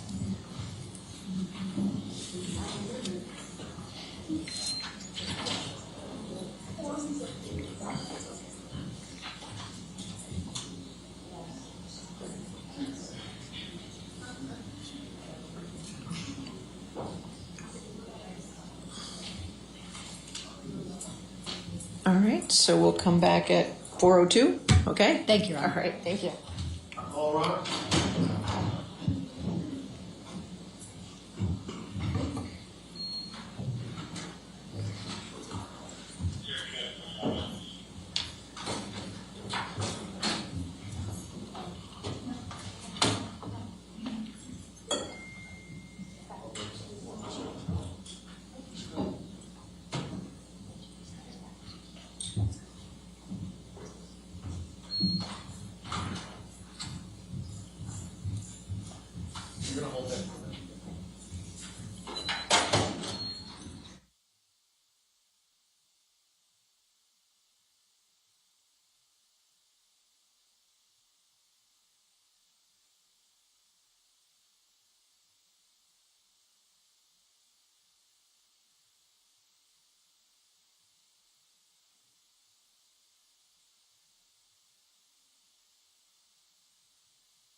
Okay. All back? Thank you, Your Honor. All right. Before we get to the jury, I just want to see, talking with Sammy, is Friday, May 27th? It's not, we usually don't meet on Fridays, but is that an okay day to have trial on that Friday? It's the Friday before Memorial Day. I want to check with the jury, but I want to check with you first. Yes. That'll actually be closing argument day for anybody that wants to know. Okay. So, right. So I just want to make sure that keeps it track. But if it's good with the jury, I just want to make sure that Friday's good with them. That works for me, Your Honor. Okay. Okay, sure.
Thank you, Your Honor. Michelle, if you can bring back up 1830 for a moment. 1830, I'm sorry.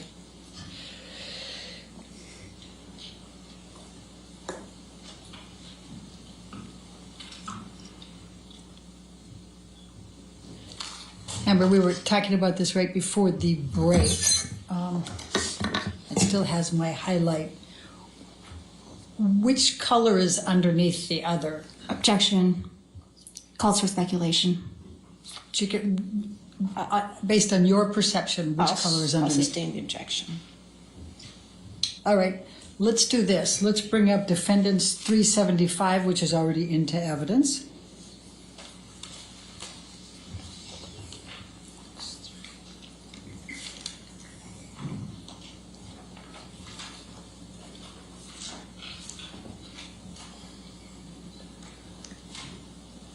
I think I need to clear that highlight, Your Honor, but I don't have the control on mine. There we go. Thank you. It's in the top right corner if you need it, but that's fine. Thank you. Oh, there it is. My menu was hidden. Amber, I'm going to ask you to take a look at this. Is the picture that we saw earlier, and do you see the area that's written in red here? Yes. Okay. What, if anything, did you have to do with the writing of that red? Nothing. Do you, before this trial, did you know who Carly Simon was? I might have heard her music, but no, I didn't. Okay. Did you know what songs Carly Simon wrote or sang? No, you had to tell me. Thank you. All right. And then if you can just remember this picture, again, the red area there that I've circled, and then I'm going to ask Michelle to take this one down and put 1830 back up.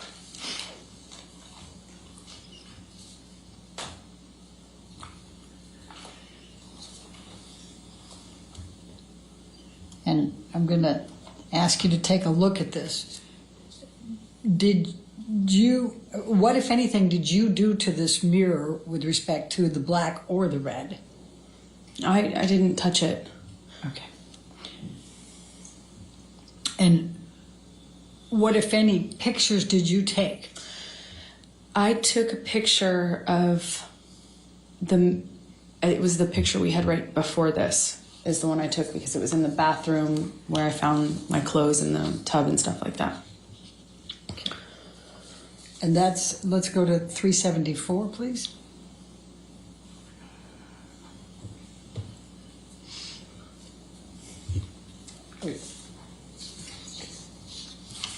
That's already in evidence.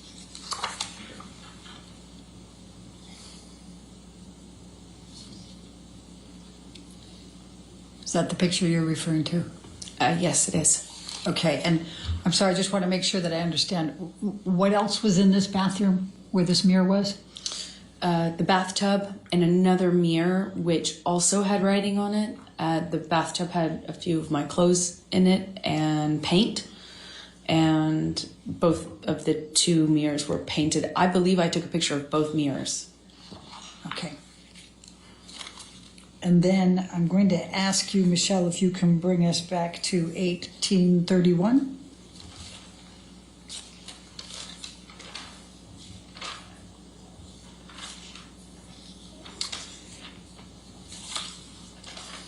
And did you take this picture?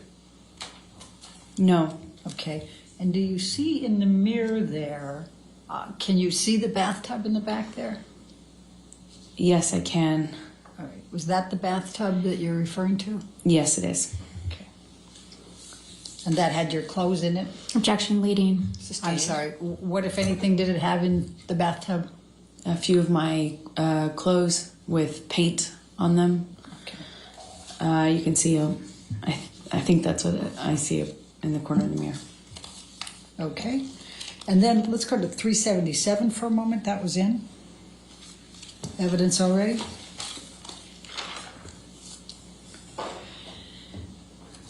And do you recall seeing this picture earlier? I do. Okay. And now let's go to 1829, please.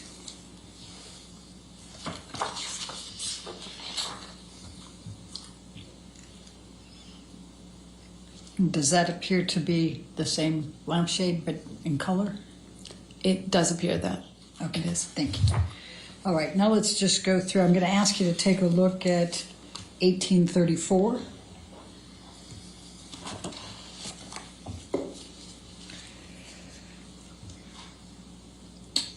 What does this depict that you can recall? That is the TV that Johnny threw the cup of coffee at. Okay. And let's go to 1835.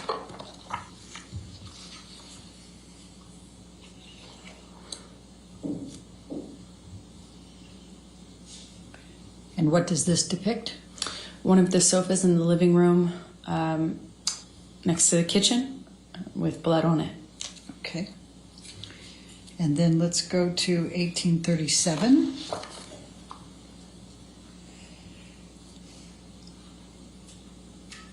And what does this depict? It's one of the guest bedrooms with Johnny's iPad on the bed and blood and or paint on the duvet cover. All right, thank you. Now let's do 1838.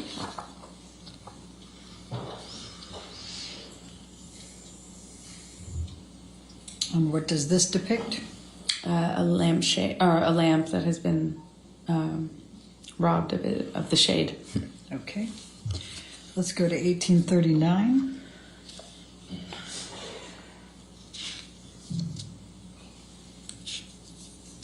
What does this depict? A different bed with more blood on it. Then let's go to 1840.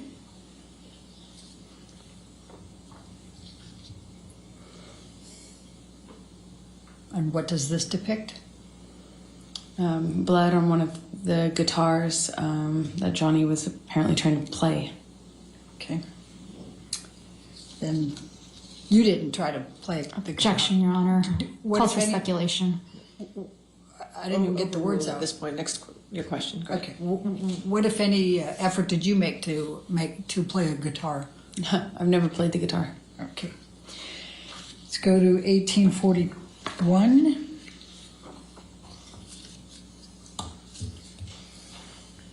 What does this depict?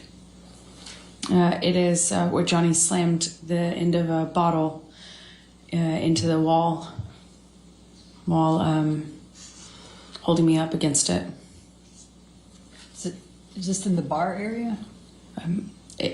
This happened in 2 rooms, so it's hard to tell. Okay. The bottle into the wall,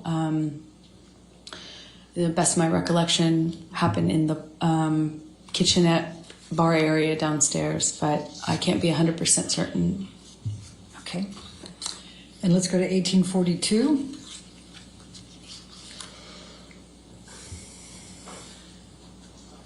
What does this depict? Another broken lamp. Okay. And then I've just got a few more left. 1805.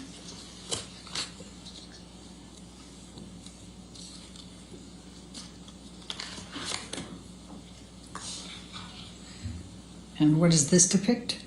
Wine spill. It looks like the remnants of a wine glass being thrown. And it looks like broken glass. Do you recognize where this was in the house? Well, it looks like a bedside table, but I can't be certain. Okay. Let's go to 1806.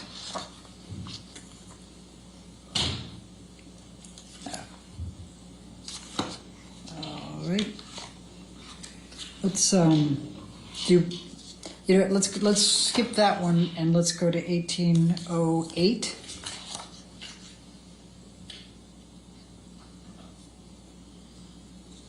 Do you know what this depicts? Wine spill. Okay. All right. Now you started to testify about, well, before we go there, in these pictures, would you say they accurately depict the damage that you saw that third morning? No. What else, how were they not accurately depicting? Well, if you can believe it, this is it seems significantly cleaned up. There was much more damage, specifically broken glass.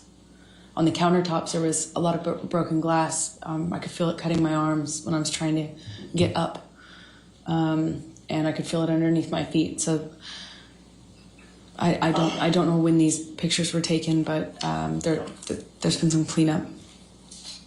Okay. Now, you indicated that that Johnny had turned on your iPhone and recorded. Is that correct? Yes. Did there come a time that you discovered a recording on your iPhone from Australia? Yes, much later. There was this 5-hour-long recording, and naturally I didn't know what that could possibly be, because even though Johnny and I recorded each other often as part of our, struggles to figure out our relationship, this one was, 5 hours was unusual, and that's when I discovered that there had been this recording of the end of that Australia incident, if you will. And did you listen to that recording? I have heard it, yes. And does it accurately represent what was depicted in that recording? Yes. Objection, form, lack of foundation. You want to approach? I'm not sure.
Ms. Beerhoff, just can you tell me the number of that, the exhibit number, so I can... 378. Thank you.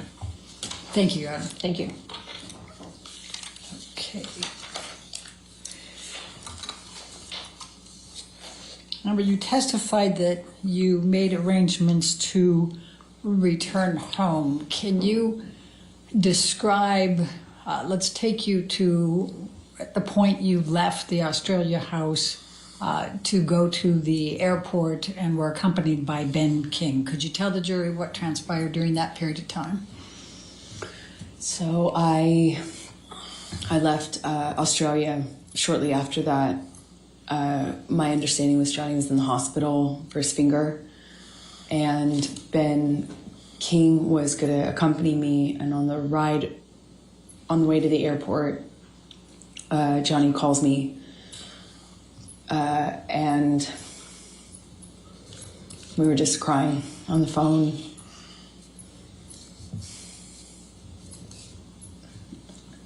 He was crying.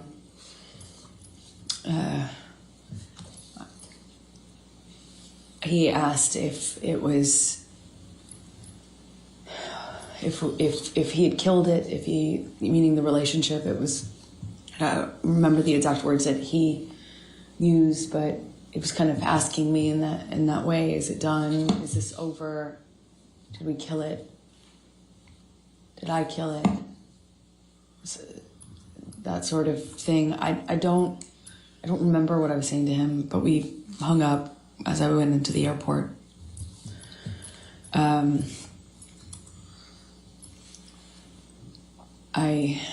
had a mix of feelings. Nothing really was making perfect sense to me, for sure. And I flew back with Ben. I don't really remember speaking to Ben on the flight. Okay.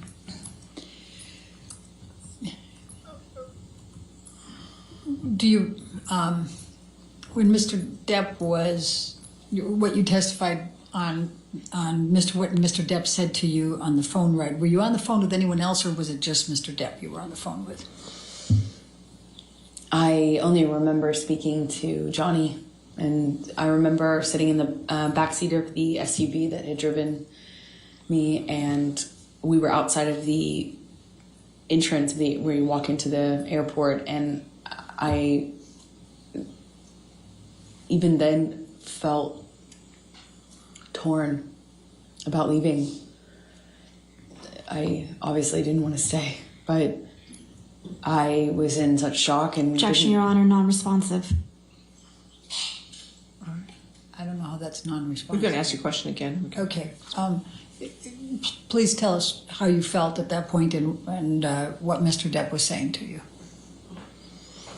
I remember... Objection, Your Honor, asked and answered.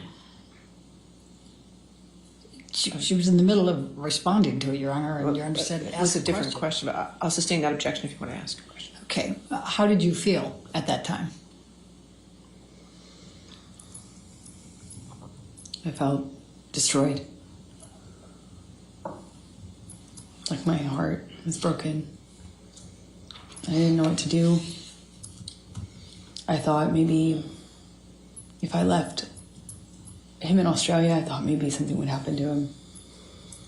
I thought he might die or kill himself, because that certainly seems like the trajectory he was on. He told me he had put a cigarette out on his face before, the Friday before, and combined with all the, when I was in the bedroom and he was in the hospital, I found, and I was packing my bags and stuff, I found all these empty bags, Coke bags, dime bags with white residue on them. In them. They were in books, in the bedside table. There were so many that I was like, I wondered how I didn't see it before, even though I had, just gotten there. So I was worried he would die, and I was worried that we couldn't come back from what happened. I was worried that there was just no way to turn this around. There was no going back, but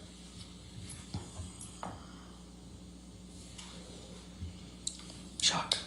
Shock. So you flew out of that airport. Did you have a stop anywhere before you went back to LA? Objection relevance? In a minute, I'll show overruled. Yes, we did. We stopped in an airport. I think it was, we stopped at the Sydney airport from Brisbane, I believe. And did you have to change gates there? Yes, we had a short flight to get to Sydney, and then in Sydney, I walked with Ben through the airport to get the next plane, and we passed a newsstand, and I just remember I passed this newsstand, and there was a book on one of the book stands outside of the store, and it had this puzzle piece on it, and Johnny and I used to use that as a term of endearment, puzzle piece, and I saw this puzzle piece on the cover of the book. It got my attention. It said 4 ways to click, a relationship guide. So I bought it, and Who was the author? Dr. Amy Banks. Okay. Go ahead, please continue. So the book, at least from the subtitles, said it was a book on solving relationship problems. So I bought it, and I read it on the way home. And why did you buy it and read it on the way home? Because I loved this man. I loved this man so much. And it was so toxic. And for some reason, I couldn't get him to...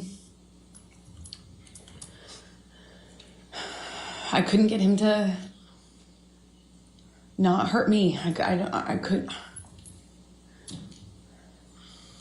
And it seemed like I was hurting him. But we loved each other so much. At least I loved him so much. And I didn't know what to do. I didn't know what to do with this relationship. It was awful and toxic, but it was so important to me, and I loved him so much. I would have read 1,000,000 books. So when you got back to LA, how long before Mr. Depp came back? A few days. Johnny came back within a few days. He went to his Sweetser house, the main house, which was what we did. If there was a problem between Johnny and I, we weren't under the same roof once, the fight had either paused or ended, depending, but he would go to Sweetser and I would stay at the ECB. And so he went to Sweetser upon landing, and there was some conversations with the medical team, doctors and stuff, and I just remember feeling concerned for his life because things had changed, and without saying what they said to me, Objection, Your Honor, hearsay. She said without saying. She's characterizing it. Well, I'll overrule for now. We'll see where we go. I became really, really worried that Johnny was not going to live through this, that there would be infections or problems and things, and he wouldn't stop using Coke, and he couldn't get the surgery he needed because he wouldn't stop using Coke, and they wouldn't put him under because of all the Coke. So, Objection, Your Honor, hearsay. All right, I'll sustain the last part. Okay. All right, next question. Right. So when did you next communicate? When did you next see Mr. Depp after you got back from Australia? I saw him a few days. I don't know how long it was, but it was at the doctor. I think my best recollection is that it was in the doctor's office or around that he needed a procedure. Did there come a time that you reconciled after Australia? Yes, because it almost felt like it went away so quickly, because there was this surgery that he needed, and there was maybe he had more than one surgery, but it was, like, it became very, very about getting Johnny through the next step. Getting Johnny home, getting Johnny off the coke long enough to get the procedure done, and then after that procedure, getting another procedure done. And it was just these small steps, and before you know it, we were kind of back in it. With the prospect, of course, of him being done with all the drugs and drinking, because that's what necessarily had to happen for him to have this surgery. So that made me feel a little bit more secure and kind of coming back into this relationship with him. Okay. So I'm going to take you to March 23, 2015, which is a few weeks after, 2.5 weeks roughly after Australia. Where was Johnny staying at this point?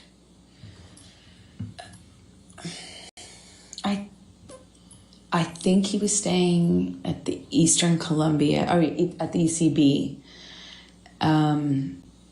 He was staying at the ECB at the time, because we were kind of in the bedroom together the night of the 22nd, which is when he passed out, how I found his iPad. I'm sorry, when you...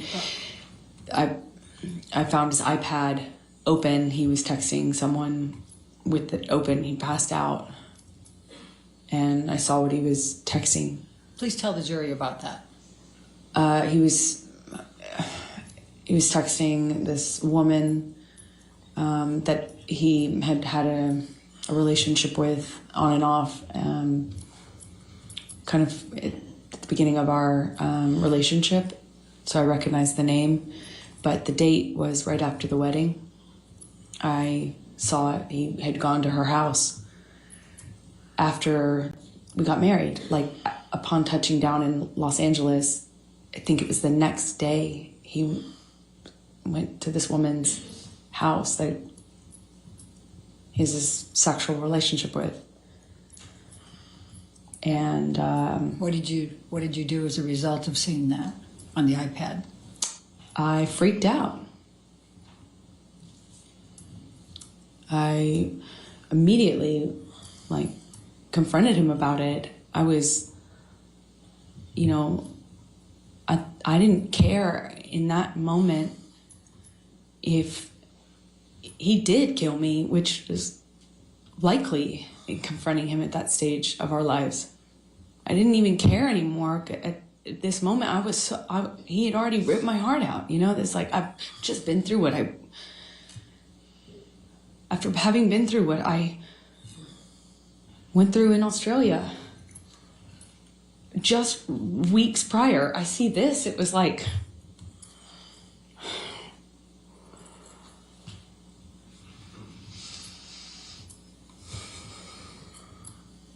unbelievably painful. Unbelievably painful. So, what did you do? I'm yelling at him. So yelling. I was calling him all these ugly names. I was screaming at him. Told him to get the fuck out of the house. That's what I said. Excuse my language, but we were screaming at each other. At some point, we were upstairs in penthouse 3, and we kind of get into a how do you describe it? Pushing each other, And I just remember being so mad at him for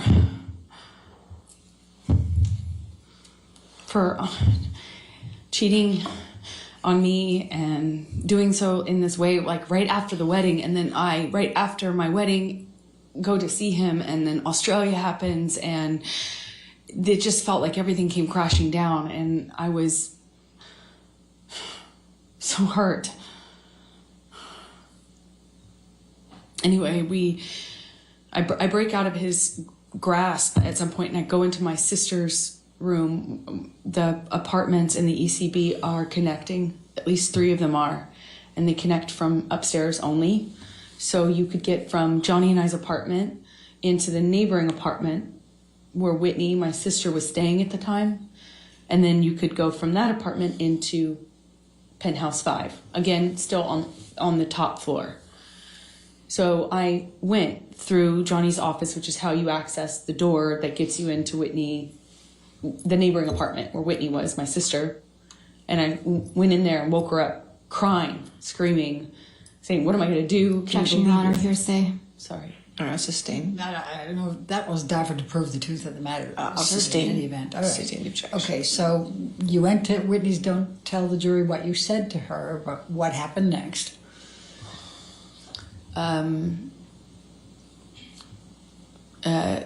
Johnny comes into Penthouse 4 and grabs me. I don't know why. I don't know what he was doing, but at one moment I I'm aware that my sister's somewhere nearby, and I thought about that. I just remember thinking about that, and he I remember getting kind of free from Johnny, and he left, or he walked out of the room. When you say free from Johnny, what, if any, connection did you have? The physical connection before that? Well, I mean, I'm, trying to stand up for myself, and Johnny would, at that stage in our relationship, he would just throw me, shove me, hit me in the face. I mean, it was just like, all I could do is just try to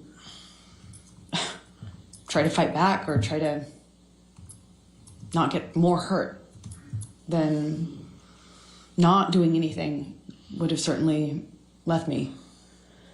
I don't really recall specifics. I remember at one point he had his uncasted hand in my hair, and I was looking at the carpet. I don't know what happened immediately after that, but I remember he left. He was out of the room for a while. I don't know how we got into, I think I heard him in P5. Again, this is the neighboring apartment of that. So there's P4 in between, and P5 is the corner. And that apartment was empty, basically. And so I used it, the top bedrooms, the bedrooms on the top floor as my closet. And I had all these clothing racks and shoe racks and stuff like that in there. And then it had another level, the mezzanine, which is it hung over the rest of the bottom floor. And I use that as my office. And the bottom floor is, of course, the living room with just some sparsely decorated, just some big couches and a low table. And I I hear him in Penthouse 5. And on the lower level also is another painting studio, like painting area of mine. So I go in there because I hear him, and he's screaming, but I don't know why. I don't know who he's. My understanding was he was screaming at me, but I wasn't in that apartment.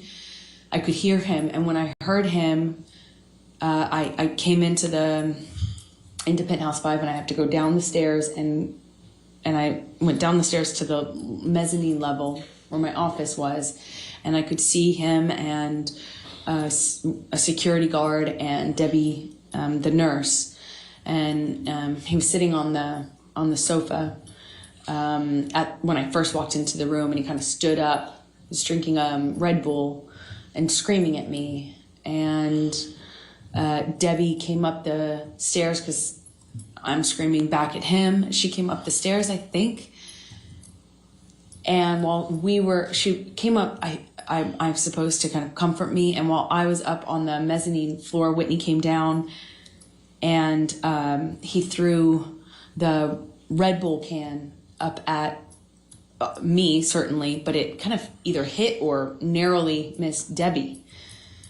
And I said I called him a pussy and said something about, I'm screaming at him angrily. I at least called him a fucking pussy. I don't know what else I said, but I was screaming at him because he threw this can at me and everything else that had happened. And when I did that, he bolted up the stairs. And, there's only, he was up the first flight of stairs. Again, I'm on the mezzanine, which is in between two flights of stairs. He bolted up the steps. And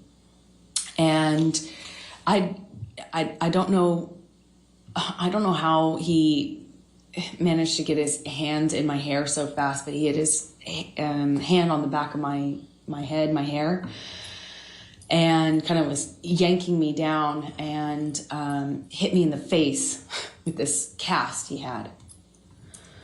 I just remember this brief struggle we had before we kind of break away. Whitney, my sister, all of a sudden put herself in between Johnny and I.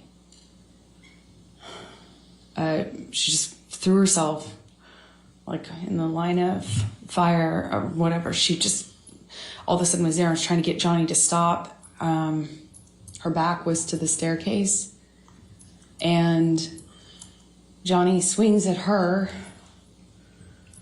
and I just see my little sister with her back to the staircase, and Johnny swings at her, and I don't even wait for any other, I don't hesitate, I don't wait, I just in my head instantly think of Kate Moss and the stairs, and I swung at him. In all of my relationship to date with Johnny, I hadn't landed a blow. And I, for the first time, hit him. Like, actually hit him. Square in the face. He didn't push my sister down the stairs. And all my time of being in that relationship to that point, hadn't even landed one on Johnny. Sure, I tried to fight back, threw my arms, flailed my arms, hit whenever I could to try to block blows myself, but never landed anything.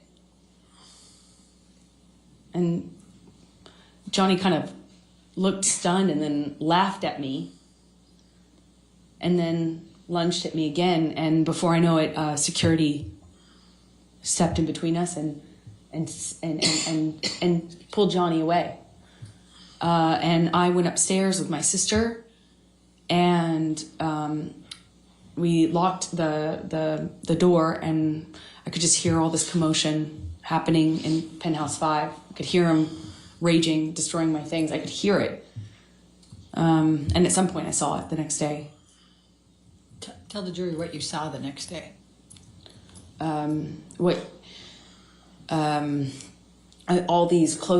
my clothing racks were toppled over, shoe racks toppled over, thrown down the stairs.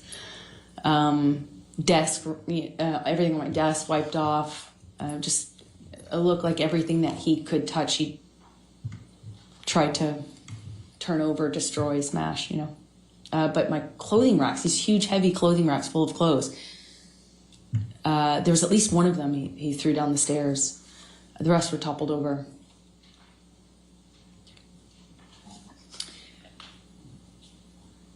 Amber, I'm going to fast forward to December 15, 2015. Were you and Mr. Depp together at that time? Yes, we were. Did you have a fight that night? December 15th, yes, we did, but I don't recall. I don't recall what started the argument. We had had periods leading up to that were really beautiful and really good, and then periods that weren't. Well, let's talk about the December 15, 2015. What do you recall of your fight that night with Mr. Depp? I remember him chasing me in the kitchen. I remember throwing something in his direction to slow down his momentum. I remember him screaming. I remember him getting on top of me at some point, toppling me. Mostly at that moment downstairs, he was hitting me in my face. Again, this is another example of when I wish so much I could tell you an exact sequence, but I can't. It's flashes. So I'll tell you what I do remember. I remember at some point trying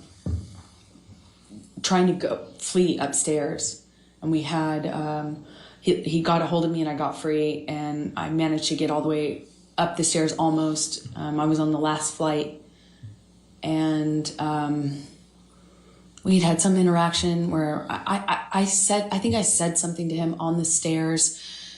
It might have been broken up, and I think I said something on the stairs, and I just remember how quickly he shot back up those stairs and grabbed me by the back of my hair, my head, and slammed his hand on my head. And I went down on the stairs, and he overtook me.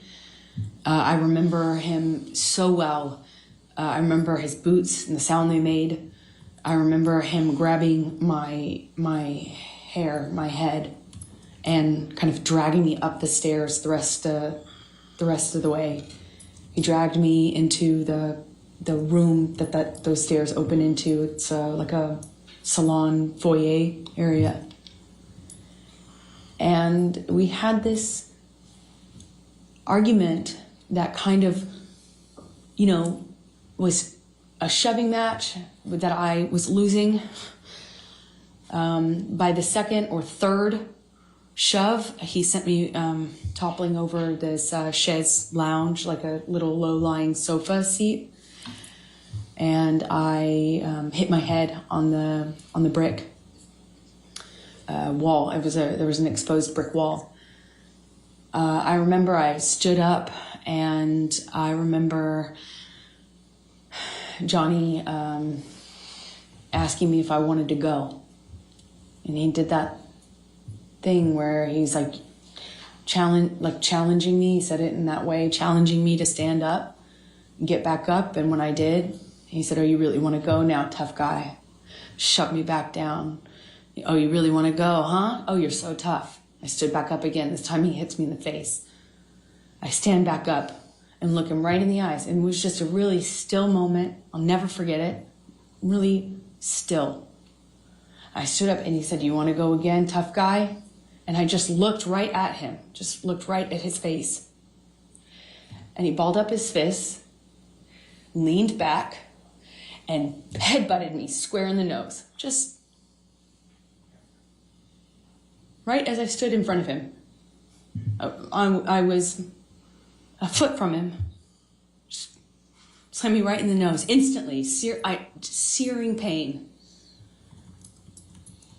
It's one of the few memories I have in this long relationship that I actually remember the physical pain in that moment, just searing. And I remember thinking, you have your hands free. I had time to think. You have your hands free. You could have hit me with your hands. Why did you headbutt me?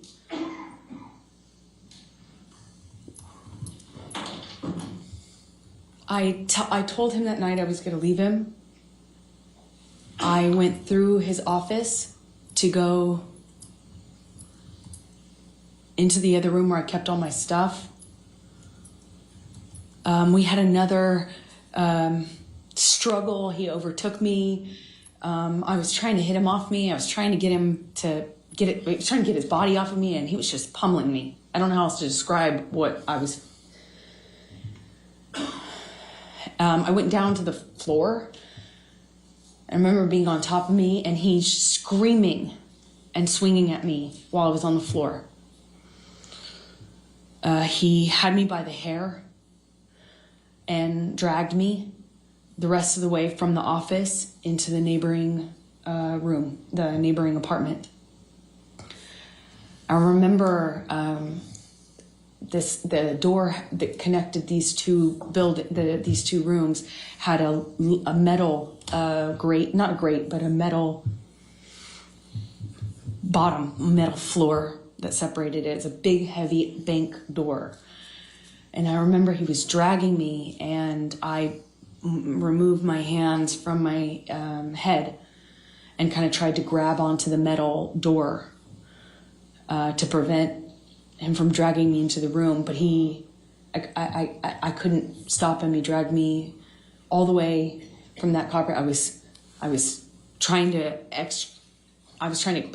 get free of his grasp. I was trying to stop him from pulling me. I remember feeling the carpet and the metal. And he drags me up to the bed, and throws me down onto the bed. It kind of wrestles me down onto the bed. And he kneels on my back with one leg. And I was trying to fight him off me because I was face down on the bed top. And he wrestled me down, kind of trying to hold me down with his knee on my back. And he's punching me with a closed fist, punching me repeatedly. And I don't remember even feeling the pain. I just remember the sound of Johnny's voice. He got next to my ear and he was screaming over and over and over again. Each time it sounded louder and more desperate. I fucking hate you. I fucking hate you. I fucking hate you. Over and over. Fucking hate you. And then pounding the back of my head, pounding it with his fist. And I don't even remember feeling pain. I just could hear myself scream until I couldn't hear myself anymore. I could just hear him say that he was going to kill me. And that he sounded like an animal in pain when he was saying that he fucking hated me. He sounded like he was almost crying, or something in his voice was different. He sounded different, he sounded like he was in agony. It was high-pitched and loud. And I don't know how many times he just hit me over and over and over again. And I got really still. And it felt in my body quiet. And I thought, this is how I die. He's gonna kill me now. And I'm not. He's gonna kill me, and he won't even have realized it.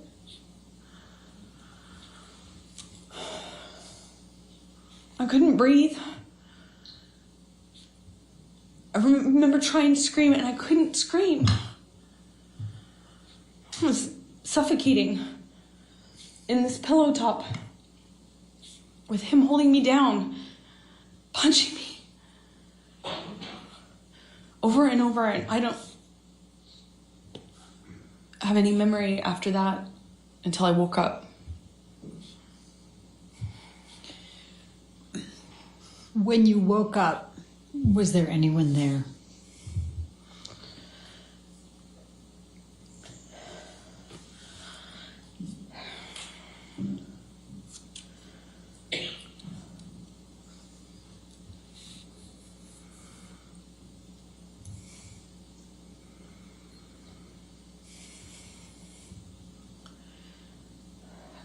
I remember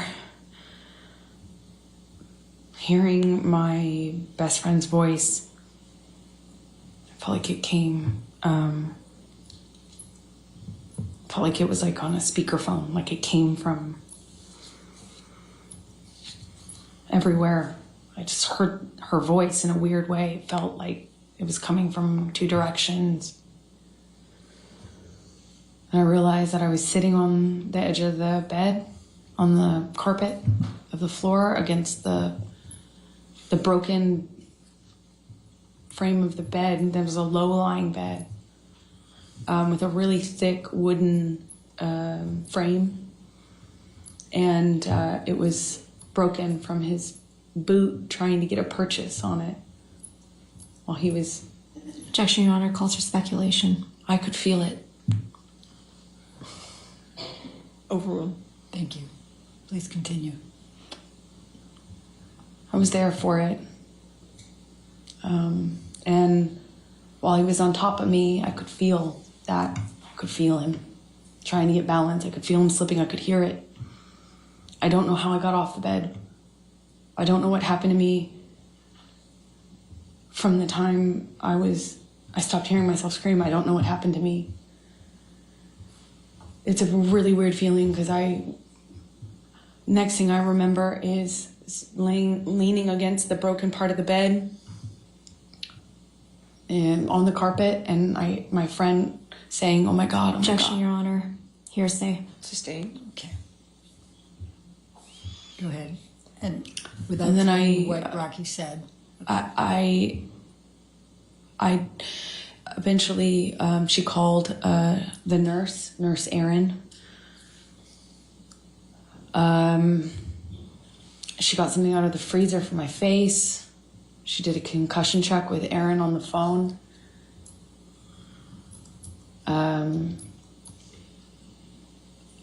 I thought I probably had a concussion, and certainly thought I had a broken nose. There was blood everywhere, blood all over those pillows. My head was bleeding from the ripped out hair, chunks of hair on the floor all over the place, actually. It was just all over the apartment.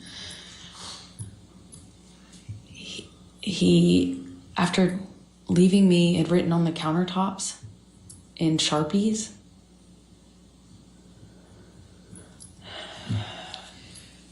Michelle, I'm going to ask you to bring up Defendant's Exhibit 510.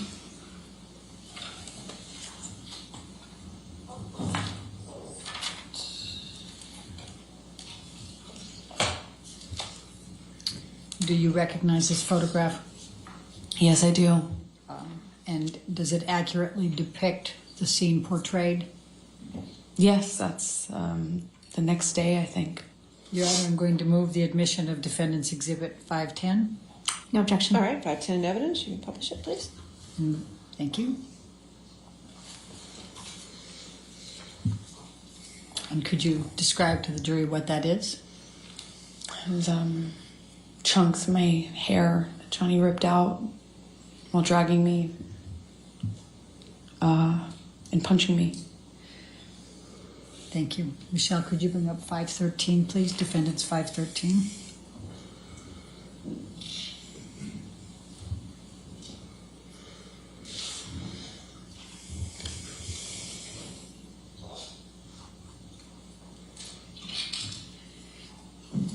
Does this picture accurately depict you and the scene portrayed? I think this is a couple days later, but yeah.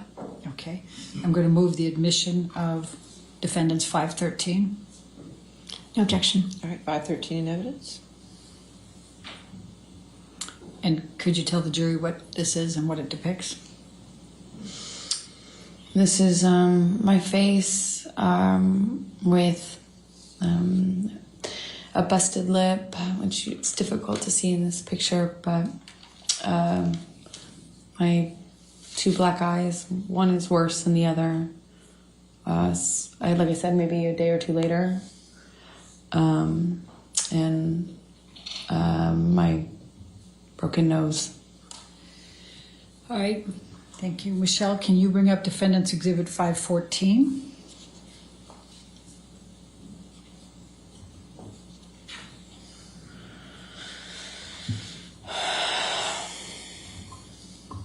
Does this accurately portray the scene depicted?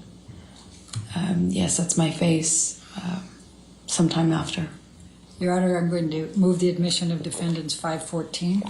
No objection. 514 in evidence being published.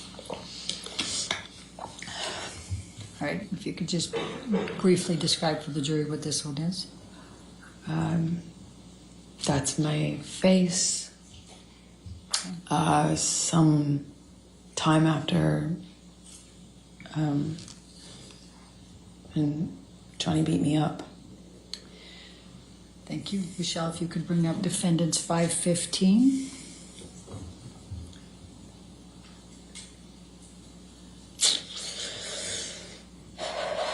Does this accurately portray the scene depicted? Yes. Going to move the admission of exhibit 516. No objection. 515 or 516? 516. I'm sorry if I misspoke. You said 515 Oh. before. It's 515. 515. No objection to 515? Okay. No, Your Honor. 515 in evidence being published. And what does this depict, Amber? Could you tell the jury? This is my face sometime after. All right. Let's look at defendants 516, please.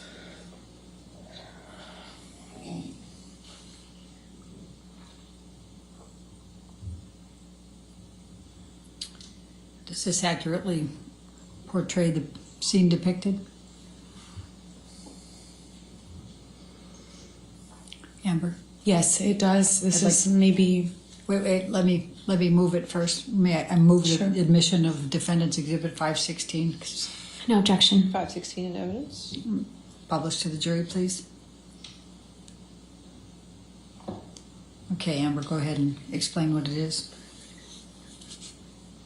I think this is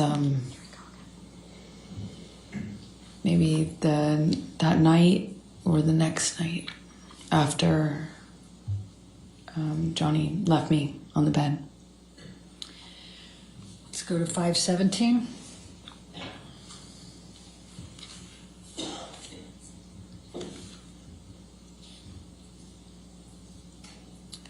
Does this accurately portray the scene depicted? Yes, it does. Move to admit defendants 517, Your Honor. No objection. 517 in evidence? Amber, please describe for the jury what this portrays. That's my face after this incident. And what's portrayed on your lip? Well, he busted my lip when he punched me. It's bleeding in this picture. It kept reopening. You know, it's a mouth. The lips move. Let's go to 519.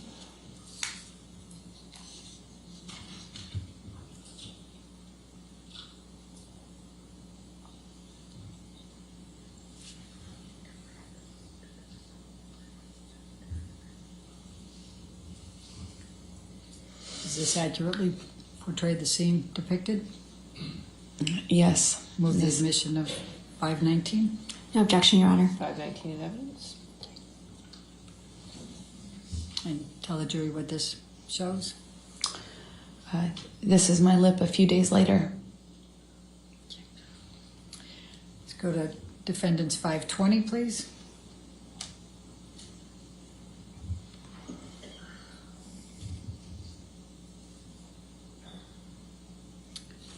Does this accurately depict the scene portrayed? Yes. Move the admission of defendants 520. Was it 521 or 520? 520. No objection. 520 in evidence? Published? Can you please tell the jury what's depicted here?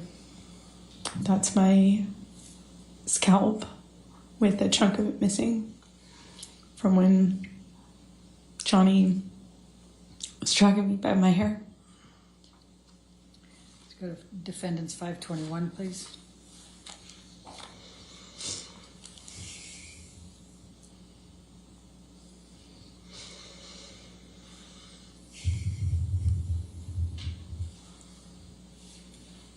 I don't think that's the same. Let's take that one down. Let's go to 522.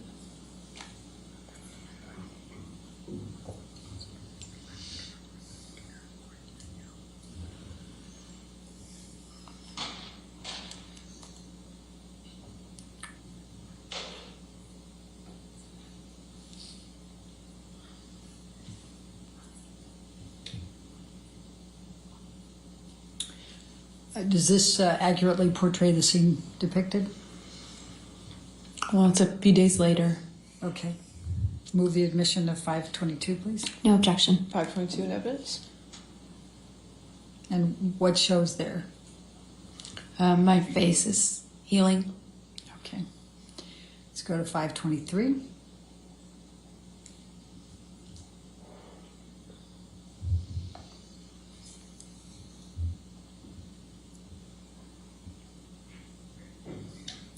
Does this accurately portray the scene depicted? Yes, I think this is day or so after, maybe longer. I can't tell, but yes, it does. Move the admission of 523. No objection. 523 in evidence. And I'm just going to draw your attention, Amber, to an area up here. What, if any, bruising did you sustain in that area? Objection leading. What, if any? I'll sustain the objection. Okay. It's What, if any, bruising did you sustain? Same objection. I'll sustain the objection. Did you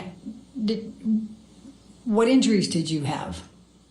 I had bruising on my temple, my chin, my neck, the back of my head.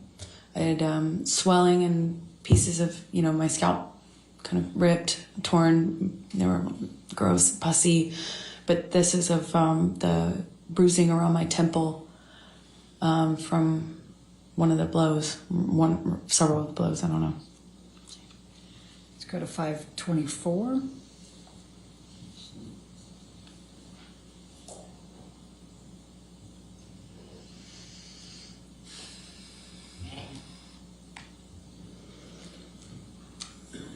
Does this accurately portray the scene shown? Yes. Okay. Move the admission of 524. No objection. 524 in evidence. And what does this show? It's I had a pretty. Can I touch the screen? Yes. Yes. Yes, ma'am, you can. Yes. And I had a pretty gross bruise right there in my head, on my temple. It's difficult to see it in this light, but I remember it was pretty ugly. Now let's go to defendant's 509.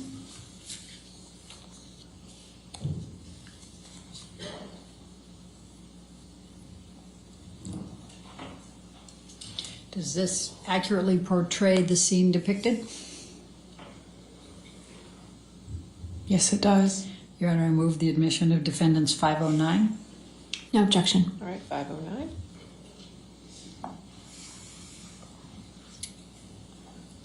Will you please tell the jury what this is? That's the bed that Johnny broke. Well, on top of me.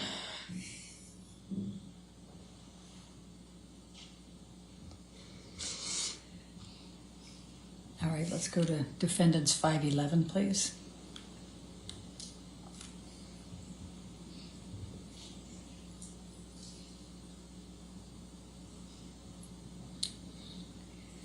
Does this accurately portray the scene depicted? Yes. Move the admission of defendant's 511. No objection. All right, 511 in evidence. What do you see in this picture, Amber? Just more destruction from a part of the fight that happened in the bedroom. Not the bedroom that I was just talking about. It was the main bedroom.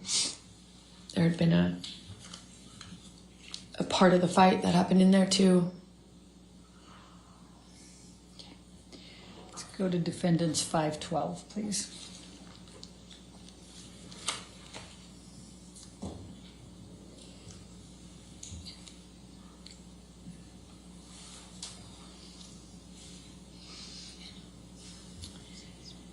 Does this accurately portray the scene depicted?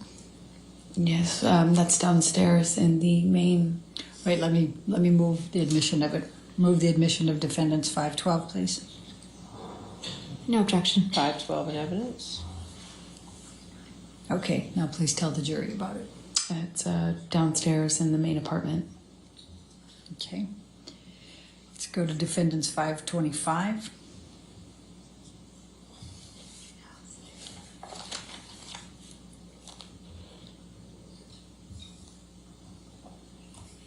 And does this accurately depict the scene portrayed? Yes. Move the admission of 525, please. No objection. All right, 525 in evidence. And please tell the jury what this is. This is Johnny's graffitiing on our kitchen counter that he left on his way out, I suppose. All right. And I think defendants 526 is already into evidence. Could you just bring that Yes, up? 526 is in evidence. Right. All right. Now, Amber, as of December 15, 2015, what were your plans for Christmas that year?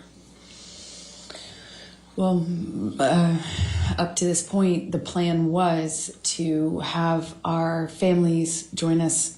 We would go with the kids and celebrate Christmas together, as a married couple. And we would all go to Johnny's Island. And he had invited my best friend at the time, Rocky, and her family, meaning her mom and her fiance, and my parents, and my sister, and we were all going to go to this island I've told you about that Johnny has in the Bahamas and spend it together. And that was the plan leading up to this.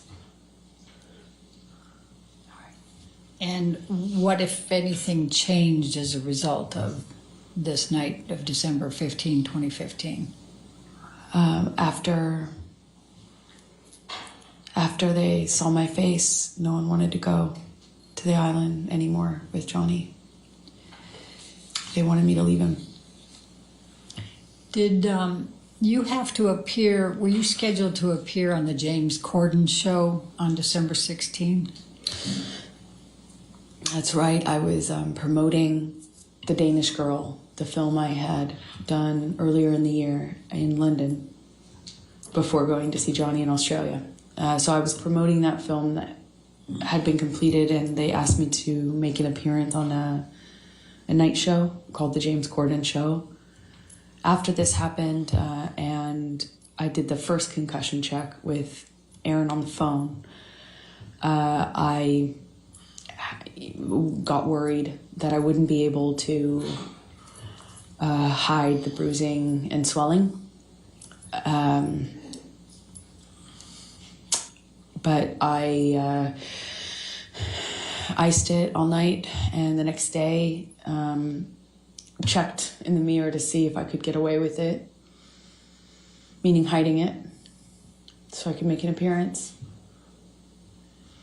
And I gambled and thought maybe I could pull it off.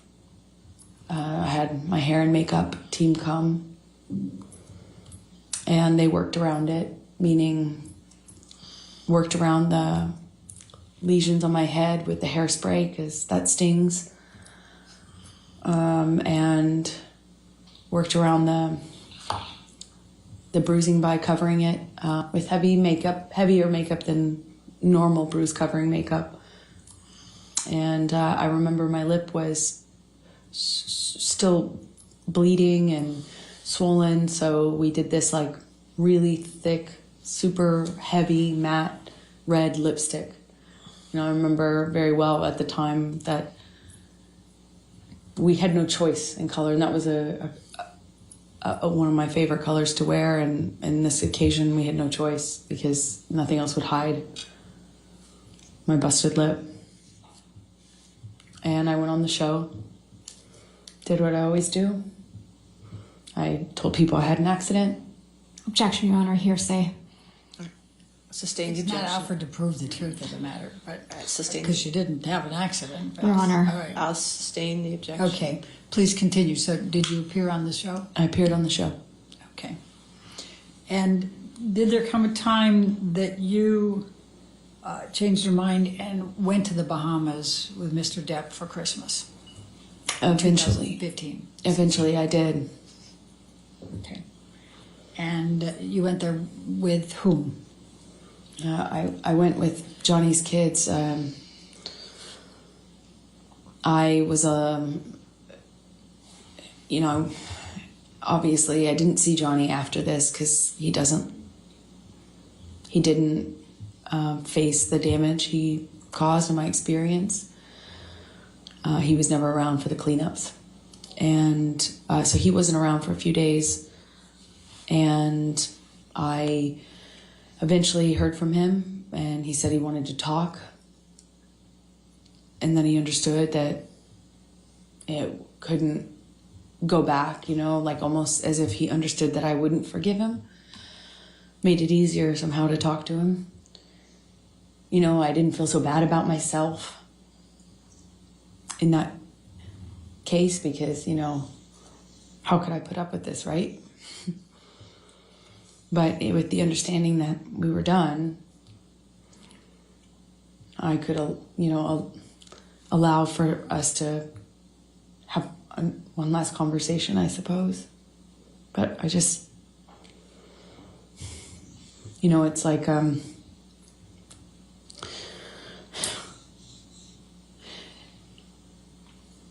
I was heartbroken by the idea that I would spend my first Christmas as a married couple with his kids and everything on the island. I was heartbroken at the idea of missing that. And, it's the best I can describe it is it's like for every hit, every instance of violence, every time I was choked, every single one of these instances was like a heavy coin put into a piggy bank. And you think, okay, well, each single one of these is like... Objection, Your Honor. Non-responsive. I think it's responsive, yeah. The question was, with whom did you go? If we could ask the question. Tell us how you felt and what you were thinking in this process of whether to go to have Christmas with Mr. Depp and his children. No, I guess I was trying to explain.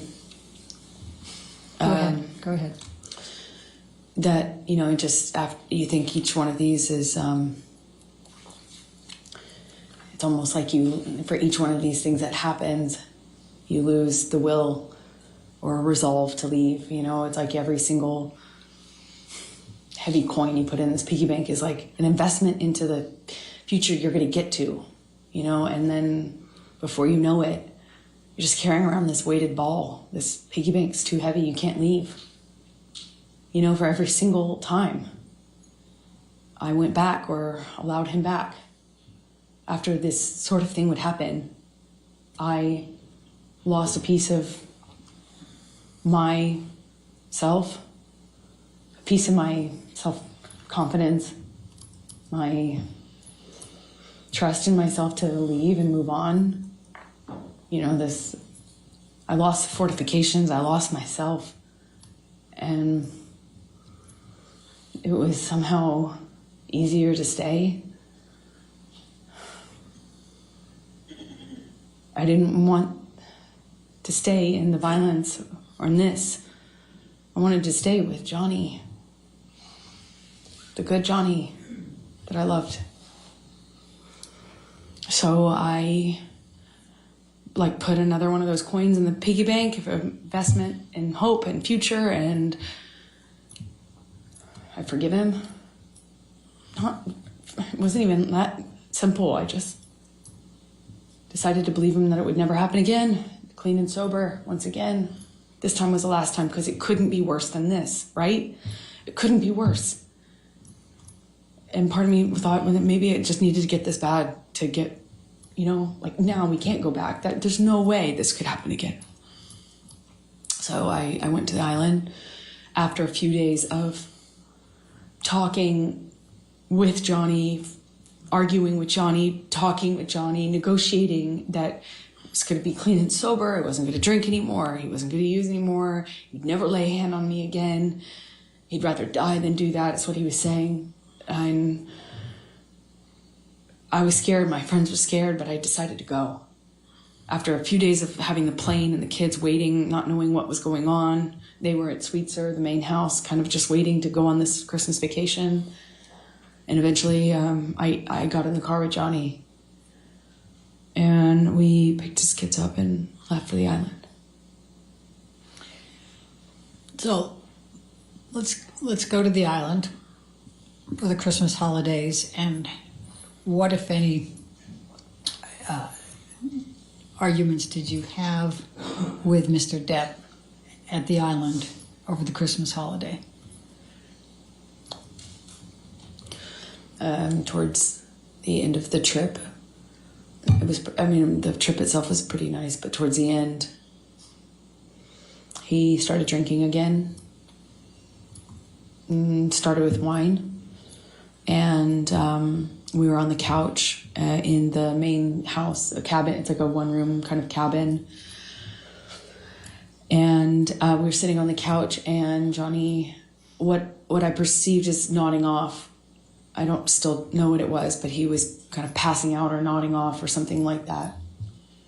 And I'm sensitive at this point to the clues that I can pick up on to know what pattern of behavior I'm dealing with, because they made a huge difference in my life. So if I knew what he was on and what he was doing, I could react accordingly.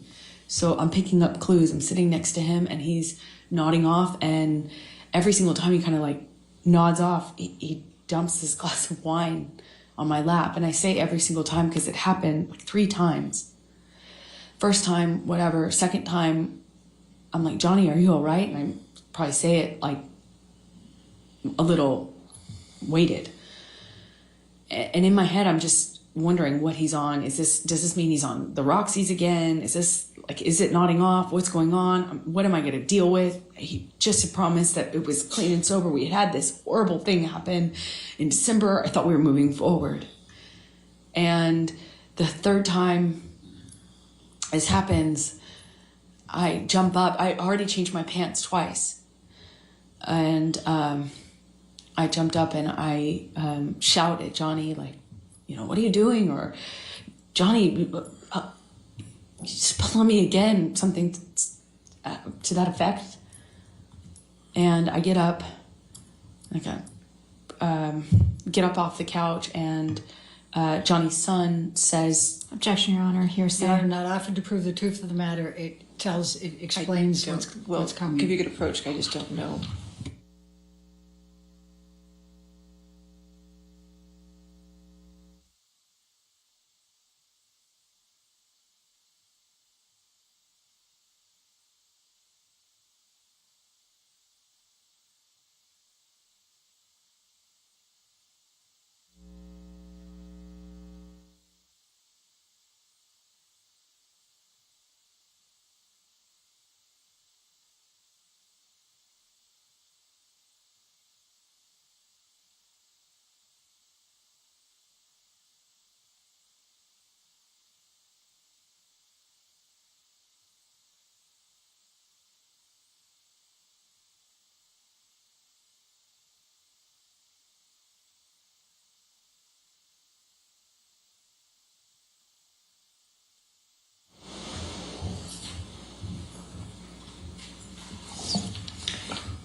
Amber, please continue. Jack says, are you okay or can I help? Something to that effect. And I pointedly say to Jack, but really to Johnny, like, thank you, Jack. to make a point of the fact that he hadn't offered to help me or even acknowledge that he'd been spilling wine. First, he's drinking wine. Second, he's spilling it all over me. And third, he's spilling it because he's nodding off, is what I assume. So I kind of say this in a pointed way at Jack, thanking him for offering. And I get up, go to the closet, take off the pants that have just been ruined. And Johnny comes into the closet right after me and slams me up against the side of the closet. And I mean, just with clarity, while holding my neck, he said he'd fucking kill me if I ever spoke to him like that in front of his kids again, if I ever embarrass him. And he just shoved me in embarrassed. If I ever embarrass you, if you ever embarrass me again in front of my kids, I'll fucking kill you. And I don't recall who told Jack to leave, or I don't really recall having an awareness of where he was at this point, but I leave the closet, go into the bathroom, which is right next to it, and he comes barreling into the bathroom behind me. Before he does that, I said something snarky to him, "Don't fucking ever talk to me like that again," or "I hate you," or something in response, just something, so that I felt like I wasn't just being a punching bag. And I kind of get over to the bathroom, but I didn't even have the door shut before he was in the bathroom with me. And I don't know if he used my body to shut the door or if he just shut it.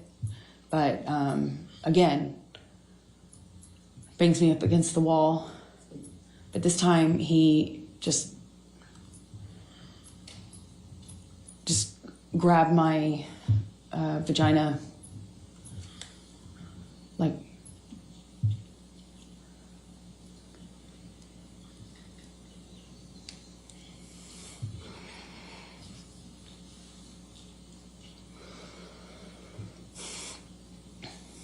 I was wearing this peach, kind of like netted kind of style swimming suit underneath. That's what I had on from the waist down, and he just grabbed me. Best I can explain it with his shoved his fingers inside me, but through my bathing suit. He didn't like move my bathing suit out of the way, and just kind of held me there and asked me if I was so fucking tough. I thought I was so fucking tough. Said, "Oh, you tough like a man now? You some man now?" Just kind of taunting me while jerking me around. And he kind of seemed to do this thing where he was smiling, not just like teasing me. Like, "Oh yeah, you think you're so fucking tough, now what? Now what?" I don't know what happened after that. I went back into the room, or he went into the room. I don't know who went into the main room first.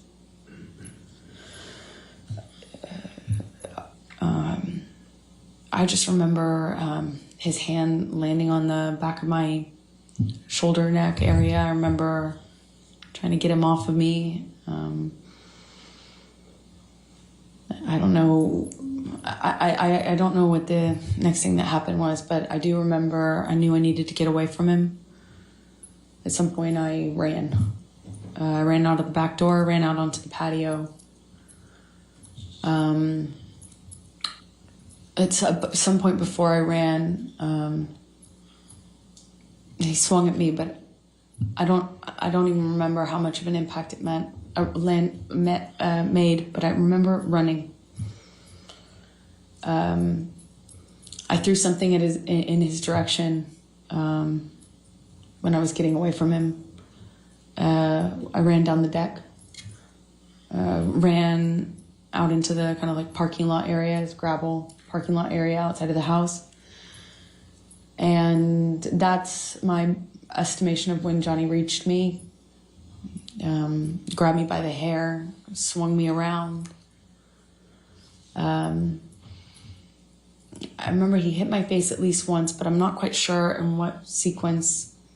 Was it before I broke away or after? I don't remember. I just remember the lights of the ATV coming up. The island, two of the people who worked on the island for Johnny, CJ and Tara, they pulled up in the ATV. I remember the headlights.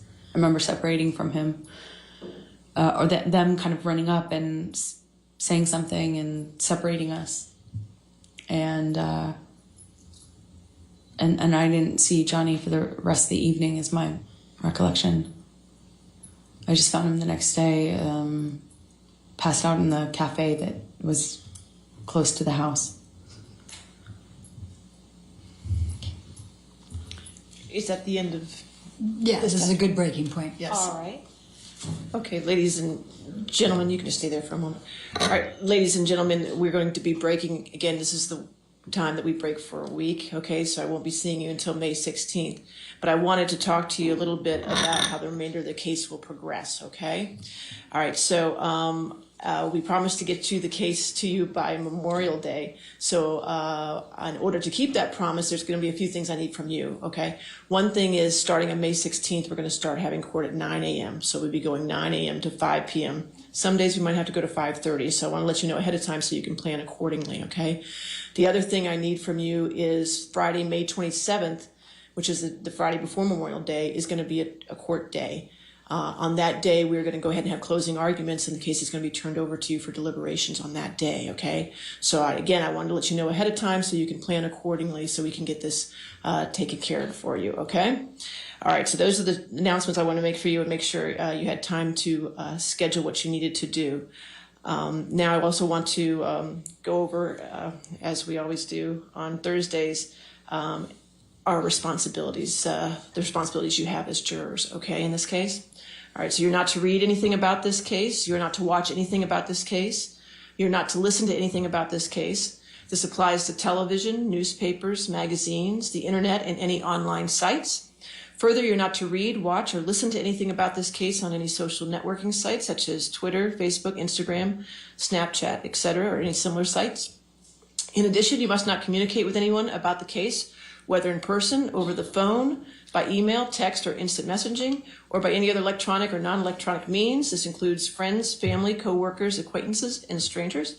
I also instruct you that you cannot do any research or make any inquiries about this case, whether online or by any other means. What you learn about this case is limited to what you learn in the four walls of this courtroom when proceedings are underway, okay? So please enjoy your week off, get plenty of fresh air and rest, all right? And then I'll see you at 9 a.m. on Monday, May 16th, okay? All right, thank you.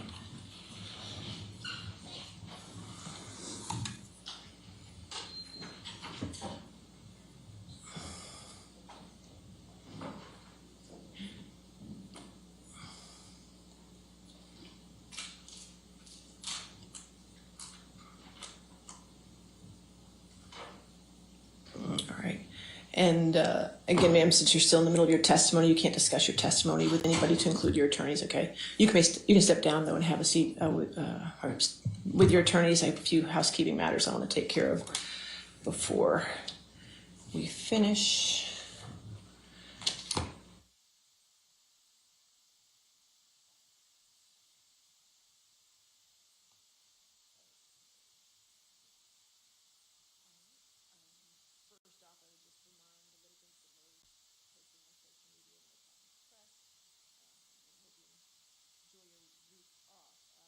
Attorneys, I won't see you tomorrow for Friday depositions because we finished all the depositions. I want to thank all of you for last Friday and staying here until I think it was 9 o'clock at night. But we got them all done, and I really appreciate all your work on that. It does mean a lot, and now you're rewarded because you don't have to see me tomorrow. So no more depositions.